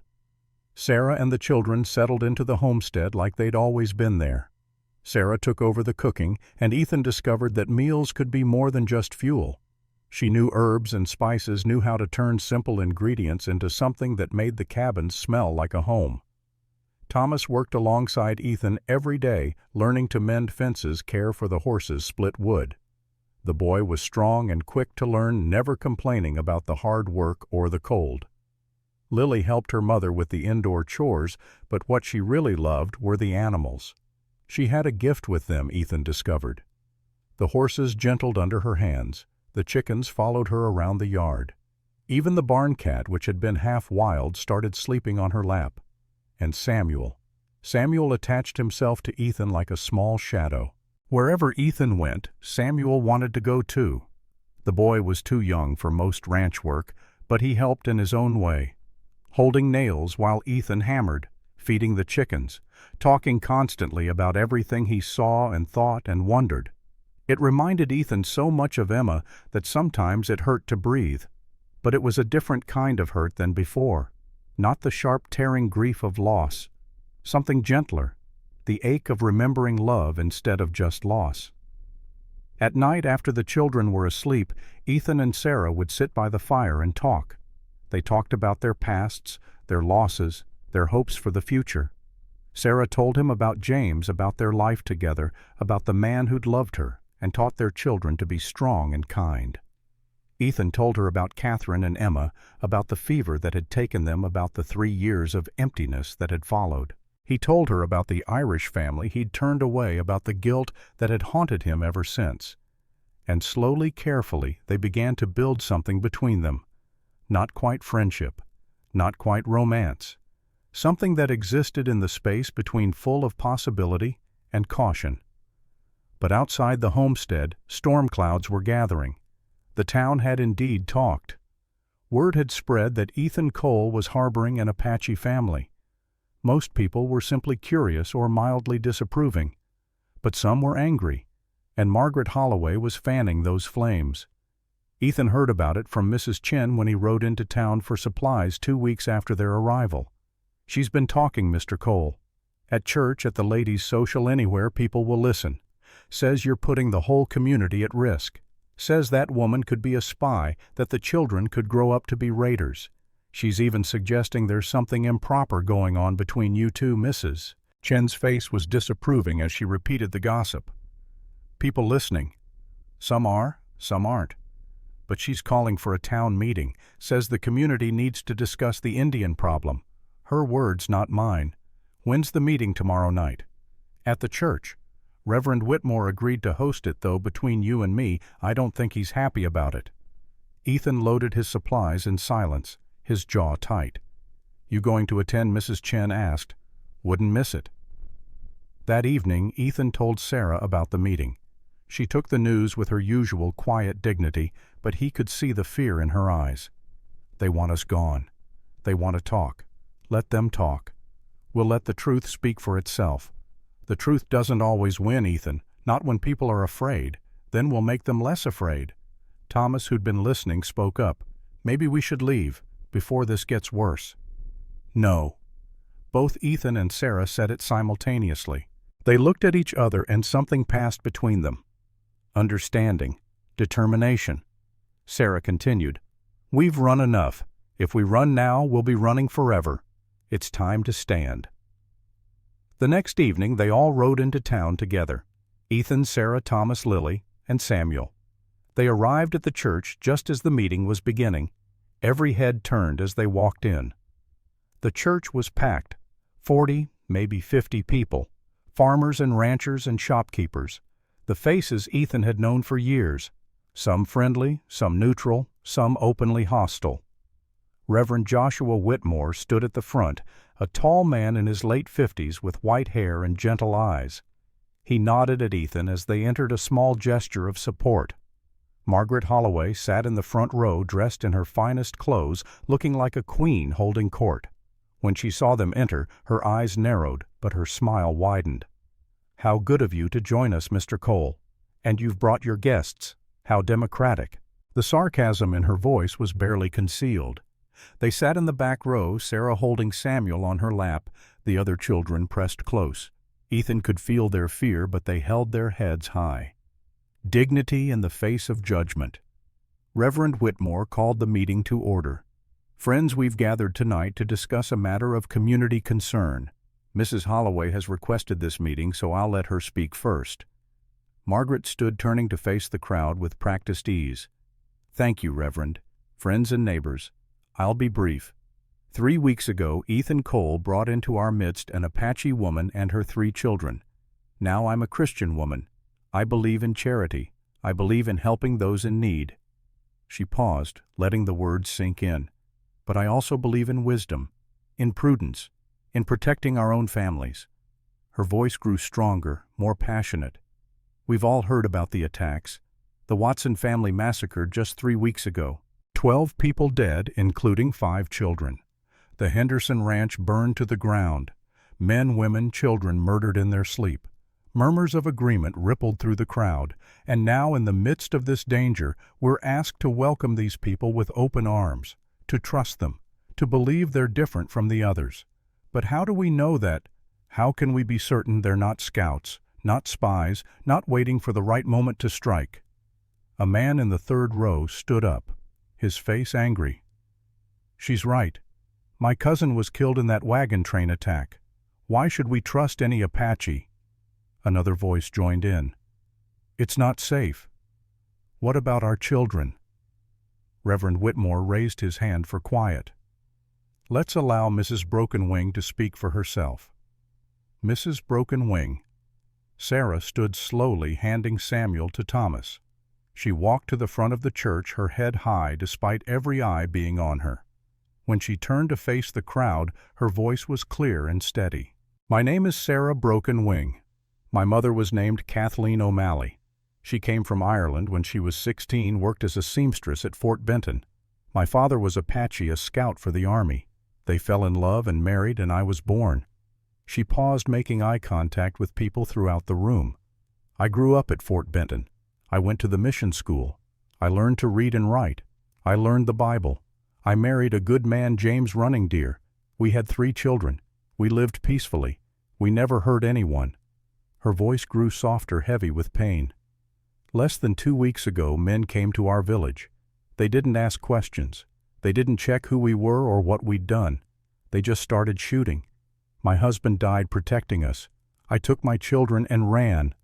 A woman in the crowd spoke up, her voice less hostile than curious. "Why did they attack you?" "Someone told them our village had raided a wagon train. It wasn't true. We were 30 miles away when that attack happened." But truth didn't matter to men with guns and hatred in their hearts. Margaret interjected smoothly. "That's a very sad story, dear. But it's just a story. We only have your word for any of it." Sarah met her gaze steadily. "You only have my word that I'm telling the truth, just as you only have God's word that He exists. Sometimes faith is required." The theological point landed well. Several people nodded. Reverend Whitmore looked pleased. But Margaret wasn't finished. "Faith is all well and good, but faith doesn't protect our children. Faith doesn't stop bullets or burning arrows. What happens when her people come looking for her, when they bring war to our doorstep? They're not my people anymore." Sarah's voice was quiet but firm. "My people killed my husband. My people drove me from my home. I have no people now except my children, and Mr. Cole, who showed us mercy when we were dying." Ethan stood then, unable to remain silent any longer. "I've known most of you for 15 years. I've been your neighbor, your friend, your trading partner. Have I ever given you reason to distrust my judgment?" No one answered, but several people shook their heads. "Then trust me now.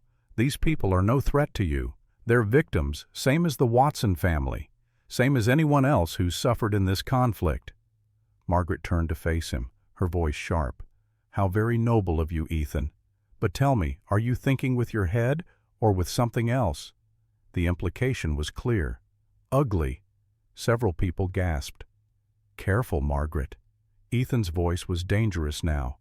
"Careful, why?" "Because I'm speaking the truth. everyone's thinking. A man alone for 3 years suddenly takes in a woman. Claims it's charity. Please, that's enough. Reverend Whitmore's voice cut through the rising tension.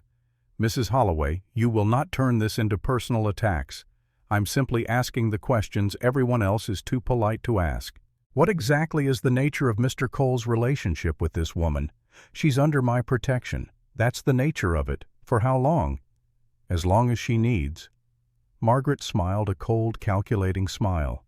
I see. Well then, Mr. Cole, let me make something clear. I won't allow my ranch hands to trade with anyone who harbors these people, and I'll encourage other ranchers to do the same. She turned back to the crowd. You all need to make a choice, your conscience or your livelihood.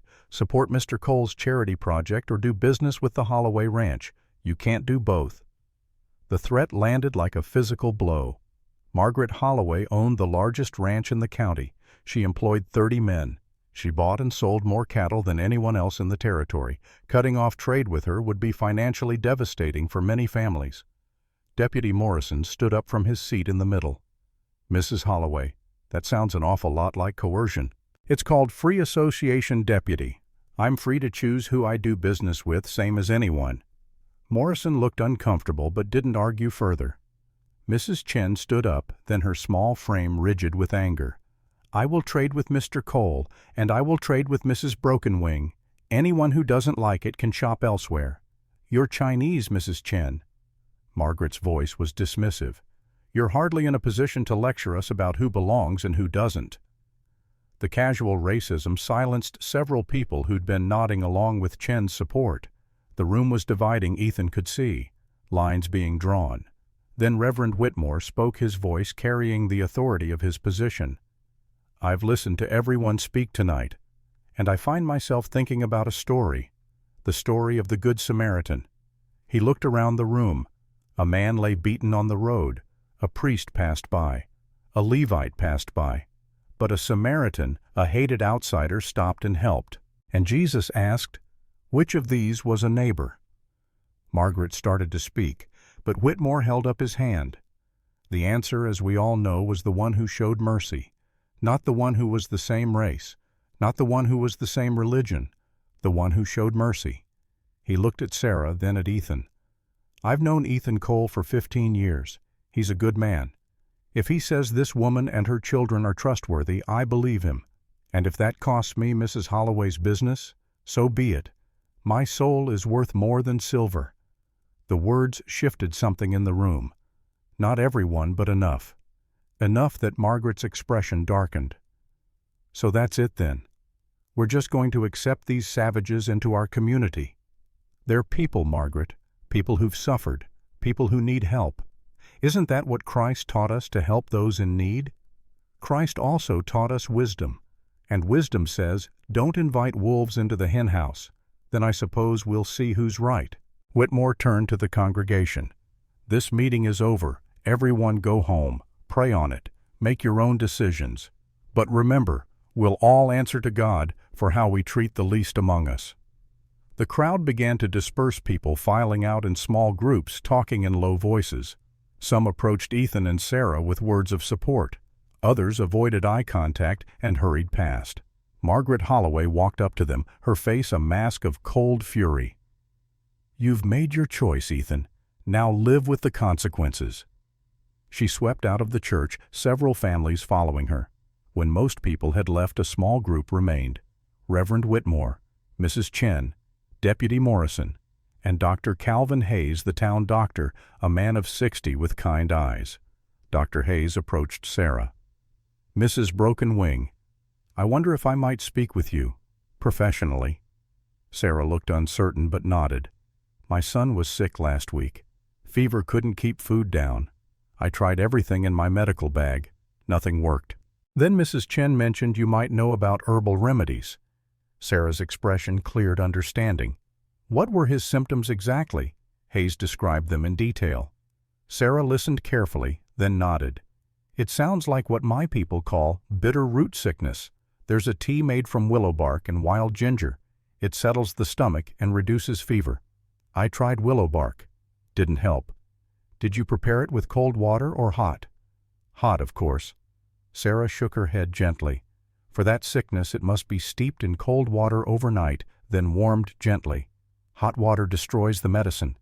Hayes's eyes widened. I didn't know that. Did you try this tea with your son? Sarah nodded. I did. He recovered within 2 days. Hayes was quiet for a moment, then extended his hand. Mrs. Broken Wing. I'd be honored if you'd teach me. Your knowledge could help a lot of people. Sarah shook his hand, tears shining in her eyes at the unexpected acceptance. As they prepared to leave, Ethan felt someone tugging on his coat. He looked down to find Samuel staring up at him with worried eyes. Are we safe now? Ethan knelt down to the boy's level. We're safer than we were, and we'll get through whatever comes next. I promise. Samuel threw his arms around Ethan's neck. I love you. The words hit Ethan like a physical blow. His throat closed up. He hugged the small boy back, unable to speak for a moment. When he finally found his voice, it was rough. I love you too, son. The ride home was quiet. Everyone was processing what had happened. The support they'd received, the opposition they still faced, the uncertain future ahead. When they reached the homestead, Sarah helped the exhausted children into bed. Then she and Ethan stood outside for a moment, looking up at the stars. Thank you, Sarah said quietly, for standing with us in there, for risking everything. I didn't risk everything. I chose what mattered. She turned to look at him, and in the moonlight her face was beautiful and sad and strong all at once. Ethan Cole. You're either the bravest man I've ever met or the biggest fool. Maybe both. He smiled slightly. Probably both. They stood in comfortable silence for a moment. Then Sarah spoke again. What happens now? Now we work. We build. We prove to this town that we belong here. And if Margaret Holloway makes good on her threats, then we find another way. We adapt. We survive. Sarah nodded, but Ethan could see the worry in her eyes. That night he lay awake by the fire, listening to the soft breathing of the sleeping family. He thought about Margaret's threats, about the division in the town, about the precarious position they were all in. He must have eventually fallen asleep because he woke to the smell of smoke. Not the good smoke from the fireplace. The acrid, dangerous smoke of something burning that shouldn't be. He was on his feet in seconds, grabbing his rifle. Sarah was already awake, her hand on Thomas's shoulder, shaking him alert. The barn. Ethan saw it through the window. Flames licking up the side of the old wooden structure. Get the children safe. I'm going for the horses. He ran outside into the cold night air. The barn was fully engulfed now, flames climbing into the sky. He could hear the horses screaming inside, terrified. Without thinking, Ethan ran into the burning building. The heat was overwhelming. Smoke filled his lungs, but he could see the horses, 4 of them trapped in their stalls. He threw open the stall doors one by one, slapping the horses on their rumps, driving them toward the door. They needed no encouragement, once freed, bolting for safety. As the last horse ran out, Ethan turned to follow. Then he saw it. In the corner, half hidden by smoke. A can. Metal. The kind used for lamp oil. This wasn't an accident. Someone had set this fire deliberately. A beam above him cracked. Ethan looked up just as it gave way. He dove aside, but not quite fast enough. The burning timber caught his shoulder, knocking him down. His shirt caught fire. He rolled, smothering the flames, then scrambled toward the door. The whole structure was coming down now. He had seconds. He made it through the door just as the roof collapsed behind him, a shower of sparks and burning debris shooting into the night sky. Thomas and Sarah were there, pulling him away from the burning building. Thomas beat out the last of the flames on Ethan's shirt while Sarah checked him for injuries. Your shoulder. It's burned. I'm fine. The horses. All safe. Lily's with them now, keeping them calm. Samuel ran up, tears streaming down his face. I thought you were going to die. Ethan pulled the boy close with his good arm. Takes more than a fire to kill me, son. But he was looking at the barn, at the can he'd seen inside. Looking at the proof that someone had tried to kill them tonight. Someone had tried to burn them out. The barn burned through the night. By morning it was nothing but smoking ruins. Deputy Morrison rode out with the dawn, responding to the smoke that had been visible from town. He examined the scene, found the can where Ethan told him it would be, and his face grew grim. This was arson. Deliberate. Any idea who I have suspicions? But suspicions aren't evidence. Morrison looked uncomfortable. Ethan off the record. You're making some powerful people very angry. Maybe it's time to reconsider this arrangement. Ethan met his eyes steadily. You saying I should throw them out? After someone just tried to kill us all, I'm saying, maybe there are safer ways to help people. There's no safe way to do the right thing, Frank. You know that. Morrison sighed and mounted his horse. I'll investigate. But Ethan, watch your back. Whoever did this, they're not done. After the deputy left, Ethan surveyed the damage. The barn was a total loss. It would take weeks to rebuild, and they'd lost all their stored hay, their tools, their tack. The financial blow was significant, but they were alive. That was what mattered. Sarah came up beside him, her face troubled. This was because of us. This was because of someone's hatred. That's not your fault. She shook her head. Margaret Holloway did this. Or had someone do it for her. Probably. But we can't prove it. So what do we do? Ethan was quiet for a moment, thinking. Then he made a decision. We go see her. Directly. Have it out in the open. That afternoon, leaving Thomas to watch over the younger children, Ethan and Sarah rode to the Holloway ranch. It was an impressive spread, easily 5 times the size of Ethan's homestead. A large main house, multiple outbuildings, corrals full of horses and cattle. The wealth and power of the Holloway operation was evident everywhere. Margaret herself answered the door, dressed impeccably as always. She showed no surprise at seeing them. Mr. Cole, Mrs. Broken Wing, what an unexpected pleasure. Your men burned my barn last night. Ethan said it flatly, no preamble. Did they? How terrible. Do you have proof? A can of lamp oil. Fresh boot prints in the snow leading back toward your property. Lamp oil. My dear Mr. Cole, everyone uses lamp oil, and as for boot prints, half the men in this county have similar boots. She smiled pleasantly. I'm afraid you'll need more than that to make such accusations. Someone could have died last night. Children could have died. But they didn't. How fortunate. The casual cruelty of it made Ethan's hands clench into fists. Sarah put a hand on his arm, restraining him. Why? Sarah asked quietly. Why do you hate us so much? What have we done to you? Margaret's pleasant facade cracked slightly. You've done nothing, but you represent something I cannot allow. Disorder. Weakness. The breakdown of proper society. She stepped closer to Sarah. This is a white man's country. We carved it out of wilderness. We fought for it. We bled for it. And now you expect us to just share it, to welcome in anyone who asks. That's not how the world works, dear. This land belonged to other people long before white men came. Yes, and we took it from them. That's what the strong do. They take. They conquer. They dominate. The weak get pushed aside or destroyed. Is that what you are? Ethan asked quietly. The strong. Because it seems to me the truly strong don't need to burn barns in the night. The truly strong face their enemies in daylight. Margaret's face flushed with anger. You think you're so noble, don't you? So righteous. But you're a fool, Ethan Cole. A fool throwing away everything for people who will never appreciate it, who will never belong here. They belong because I say they belong. It's my land, my choice.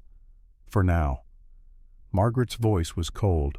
But land can be taken, mortgages can be called in, accidents can happen, fire, disease, so many tragic possibilities. The threat was clear now. Unveiled. You try anything else. Margaret and I'll make sure everyone knows what you are. They already know what I am. I'm the woman who keeps this county running, who employs 30 men and their families, who donates to the church and the school, who has the ear of every important person in the territory. She smiled coldly. And you're the man who lives alone in a small cabin with an Indian woman. Who do you think they'll believe? Ethan and Sarah rode back in silence. The confrontation had accomplished nothing except confirming what they already knew. Margaret Holloway was their enemy, and she had resources they couldn't match. That evening, sitting by the fire, Sarah spoke quietly. "Maybe we should leave. Go to Fort Laramie like we originally planned. Find safety there." Ethan shook his head. "Running won't solve this. Margaret will just see it as victory, as proof that her tactics work. So we stay and wait for the next attack? No. We fight back. But not with violence, with something else." "What truth?" "And community. We show this town that we're valuable members of it, that we contribute, that we belong." "And how do we do that?" Sarah asked, skepticism clear in her voice. "By being exactly who we are, by helping people, by proving Margaret wrong." Over the next week they put the plan into action. Sarah began offering her herbal remedies to anyone who needed them. Dr. Hayes introduced her to several patients, and word spread quickly about the Apache woman who could cure ailments that stumped the white doctor. Thomas took work at the blacksmith shop, learning the trade and proving himself a quick study. The blacksmith, a gruff man named Henry Thornton, grudgingly admitted the boy had talent. Even Lily helped singing at the church service when Reverend Whitmore asked. Her voice was pure and beautiful, and more than one person left the service with tears in their eyes. And Ethan worked on rebuilding the barn, accepting help from neighbors who'd decided to side with him. It wasn't many, maybe 8 or 9 families, but it was something. Slowly, grudgingly, a few minds began to change. But Margaret Holloway wasn't done. 2 weeks after the barn fire, Deputy Morrison rode out to the homestead with news. "Ethan, you need to hear this. Tucker's talking. Tucker, I thought he was waiting for trial. He is, but he's making deals, says he's got information about Mrs. Holloway." "What kind of information?" Morrison looked uncomfortable. "Says she paid him, gave him $500 to eliminate local Apache families, make it look like self-defense or justified killings. She wanted their land for expansion." Ethan felt cold rage building. "You have proof, Tucker's written confession, signed and dated, names Mrs. Holloway as an accomplice to multiple murders." Morrison handed over a paper. Ethan read it, his jaw tightening with each line. "This is enough to arrest her." "Should be. But Tucker's a known criminal. His testimony alone might not stand up in court. We need more." "What kind of more evidence?" "Witnesses, something that connects her directly to the crimes." Ethan thought for a moment, then an idea came to him. "The ranch hands. The men who work for her. One of them set that fire. Maybe one of them will talk." Morrison nodded slowly. "Maybe. If we can find the right one. Someone with a conscience. Let me try something."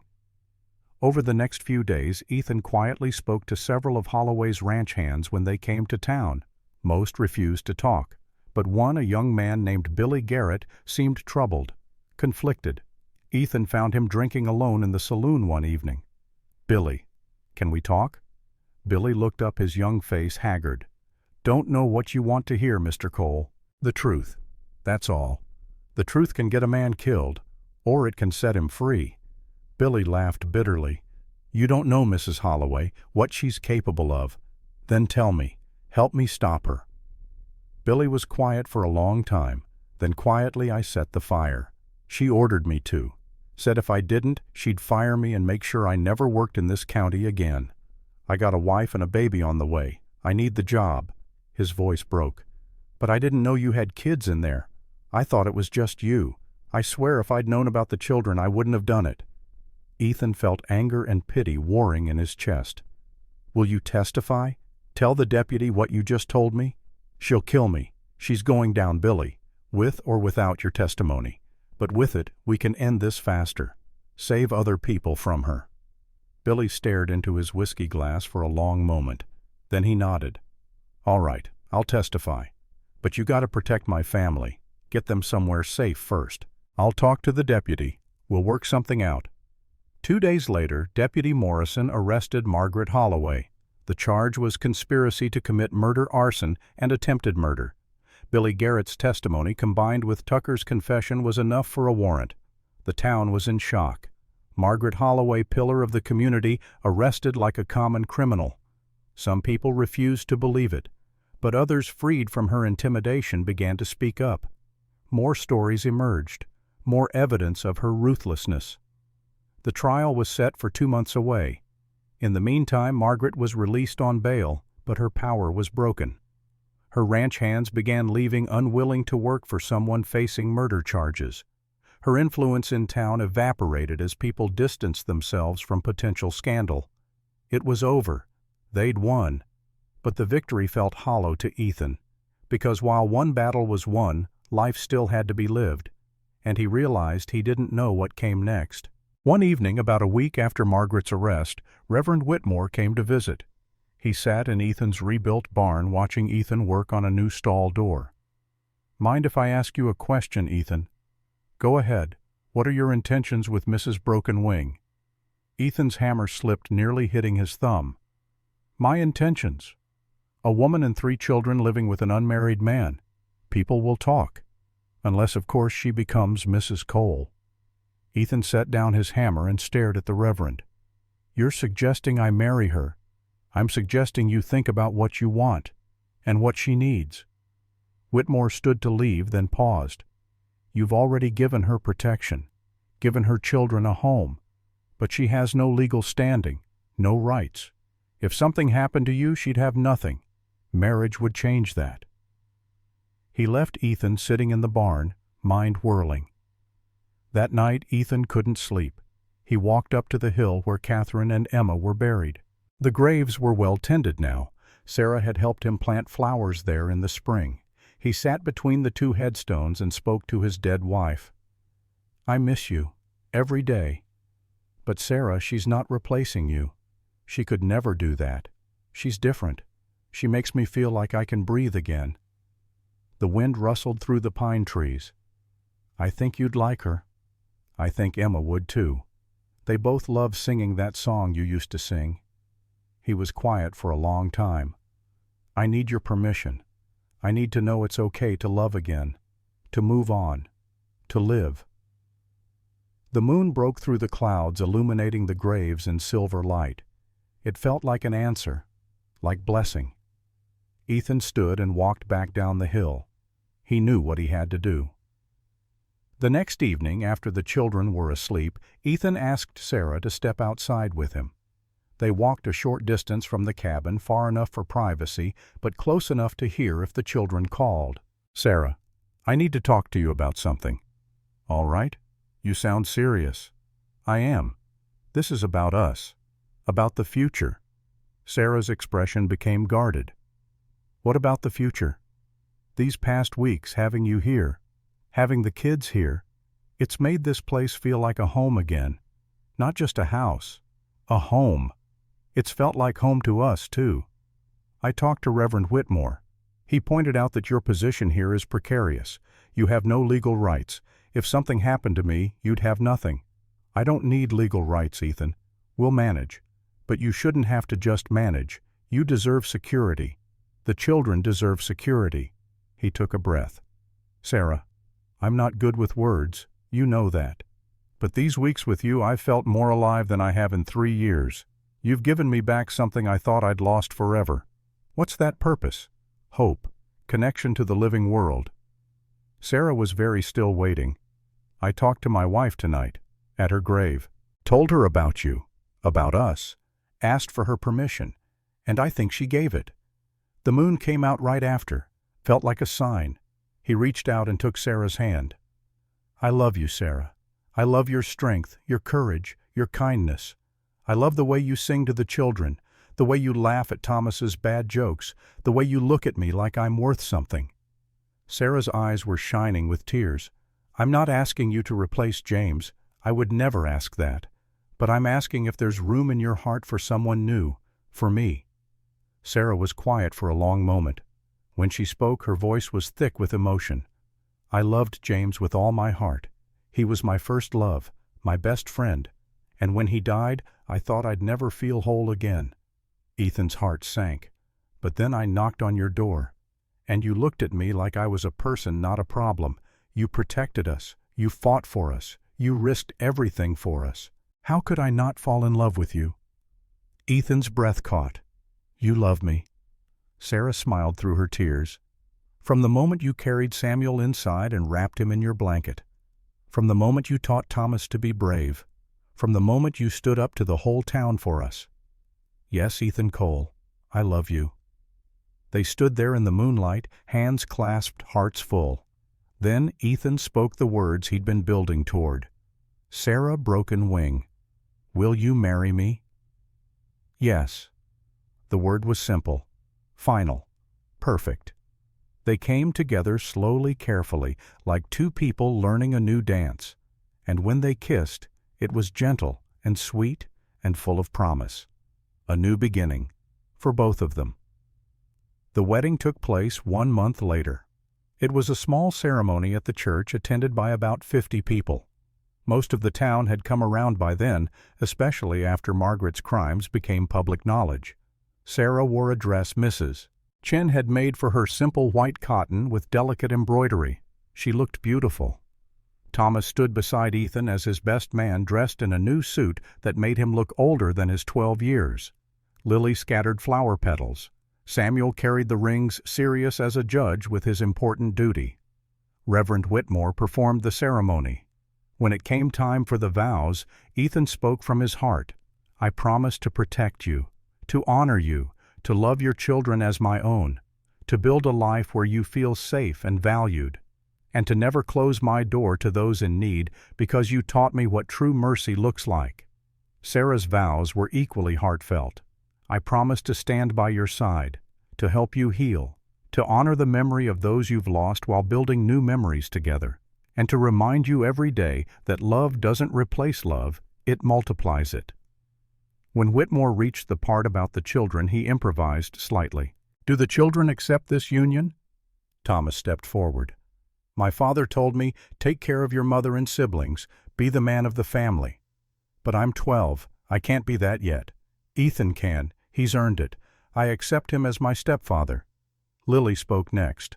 I like Ethan, he's kind, and he lets me sing all the time. I say yes. Samuel looked up at Ethan with his big brown eyes. Can I call him Papa?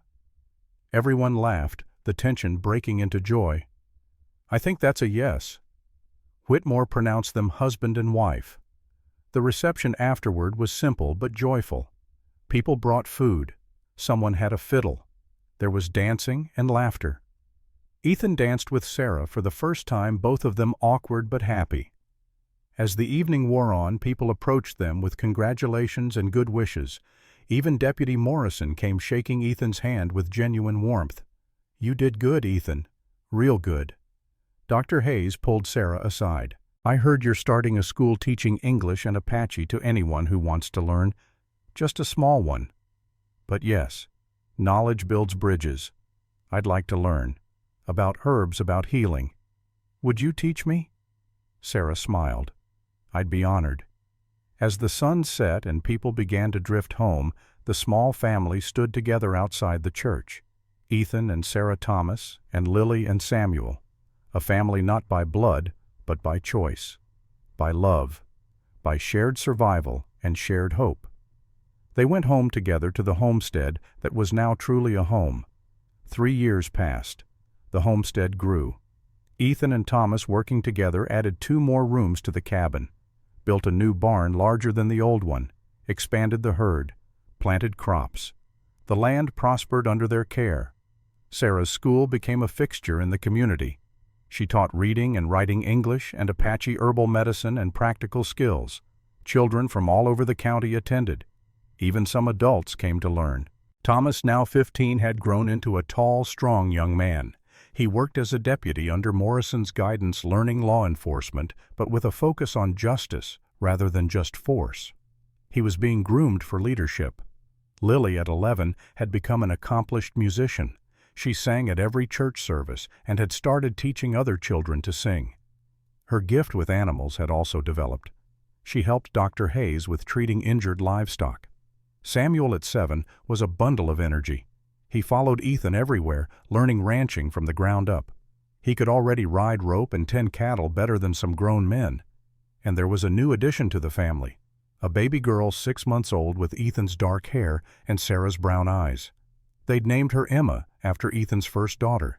Sarah had suggested it, understanding that honoring the past didn't mean forgetting it. On a spring morning, Ethan stood on the porch of their expanded home, watching his family. Sarah was in the garden with Lily, teaching her about herbs. Thomas was working with the horses. Samuel was trying to help, but mostly getting in the way, his cheerful chatter constant. Baby Emma was asleep in her cradle, peaceful and perfect.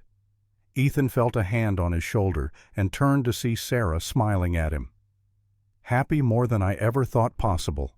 She leaned against him, and they stood together in comfortable silence, watching their children, their life, the home they'd built together. Do you ever think about that night, when I knocked on your door every day? Do you regret it? Everything that happened. Ethan pulled her close. Not for a second. That knock changed my life. You gave me a reason to live again.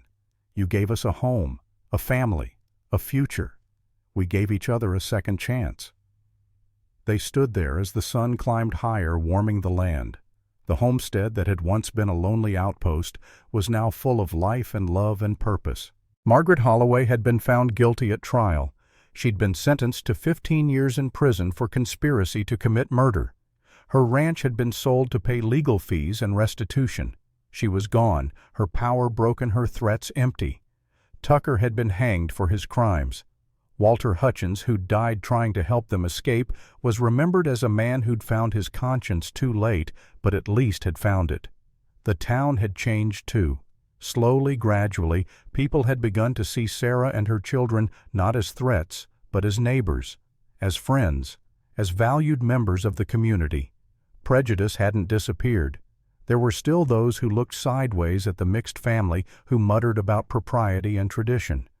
But they were quieter now, less powerful, and every year they mattered less. That evening, as had become their custom, the whole family gathered for dinner. 7 people around a table that Ethan and Thomas had built together. Sarah had cooked. Lily had set the table. Samuel had helped in his energetic, chaotic way. They held hands and said grace. Then they ate, talking about their days, making plans for tomorrow, being together. After dinner, Lily sang Red River Valley, the song that connected all of them across time and loss. Thomas harmonized. Sarah hummed along. Samuel tried to sing, but mostly just made noise. Baby Emma cooed from her mother's arms, and Ethan sat at the head of the table surrounded by his family and felt peace. Later that night, after everyone had gone to bed, Ethan walked up the hill to the graves. He did this every week, keeping his promise to never forget. He sat between the 2 headstones and talked to Catherine and Emma. Told them about baby Emma, about Thomas becoming a deputy, about Lily's music and Samuel's energy. Told them about Sarah and the life they'd built. I kept my promise, love. I protected them. I loved them. And I never closed my door again. The wind rustled through the pines. The moon shone down silver and peaceful. Ethan stood and looked back at the homestead. Light glowed warm in the windows. He could see shadows moving inside. His family. His life. He walked back down the hill, back to the warmth and light and love. That night, as he lay beside his wife, their baby daughter sleeping peacefully nearby, Ethan thought about the journey that had brought them here, about the knock on his door that had changed everything, about the choice he'd made to open that door instead of closing it. Mercy isn't about what you give, it's about what you receive. He'd opened his door to a desperate woman and her children, thinking he was saving them.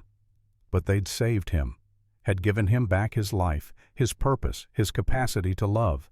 That was the power of one choice, one moment of compassion, one open door, the warmth he'd earned, the warmth they'd all earned, together. Ethan closed his eyes, Sarah's breathing soft beside him, and slept without nightmares for the first time in 6 years. The story of the cowboy and the Apache woman became legend in that part of Montana. People told it for generations. Not as a tale of heroism, though there had been heroism, not as a tale of romance, though there had been love, but as a tale of what happens when mercy meets need, when compassion overcomes fear, when one person chooses to do the right thing even when it's hard, even when it's dangerous, even when it costs everything. That's the warmth that endures, the warmth that spreads, the warmth that transforms not just individuals, but entire communities. That's the warmth she earned. That's the warmth he found. That's the warmth we all can find if we're brave enough to open our doors.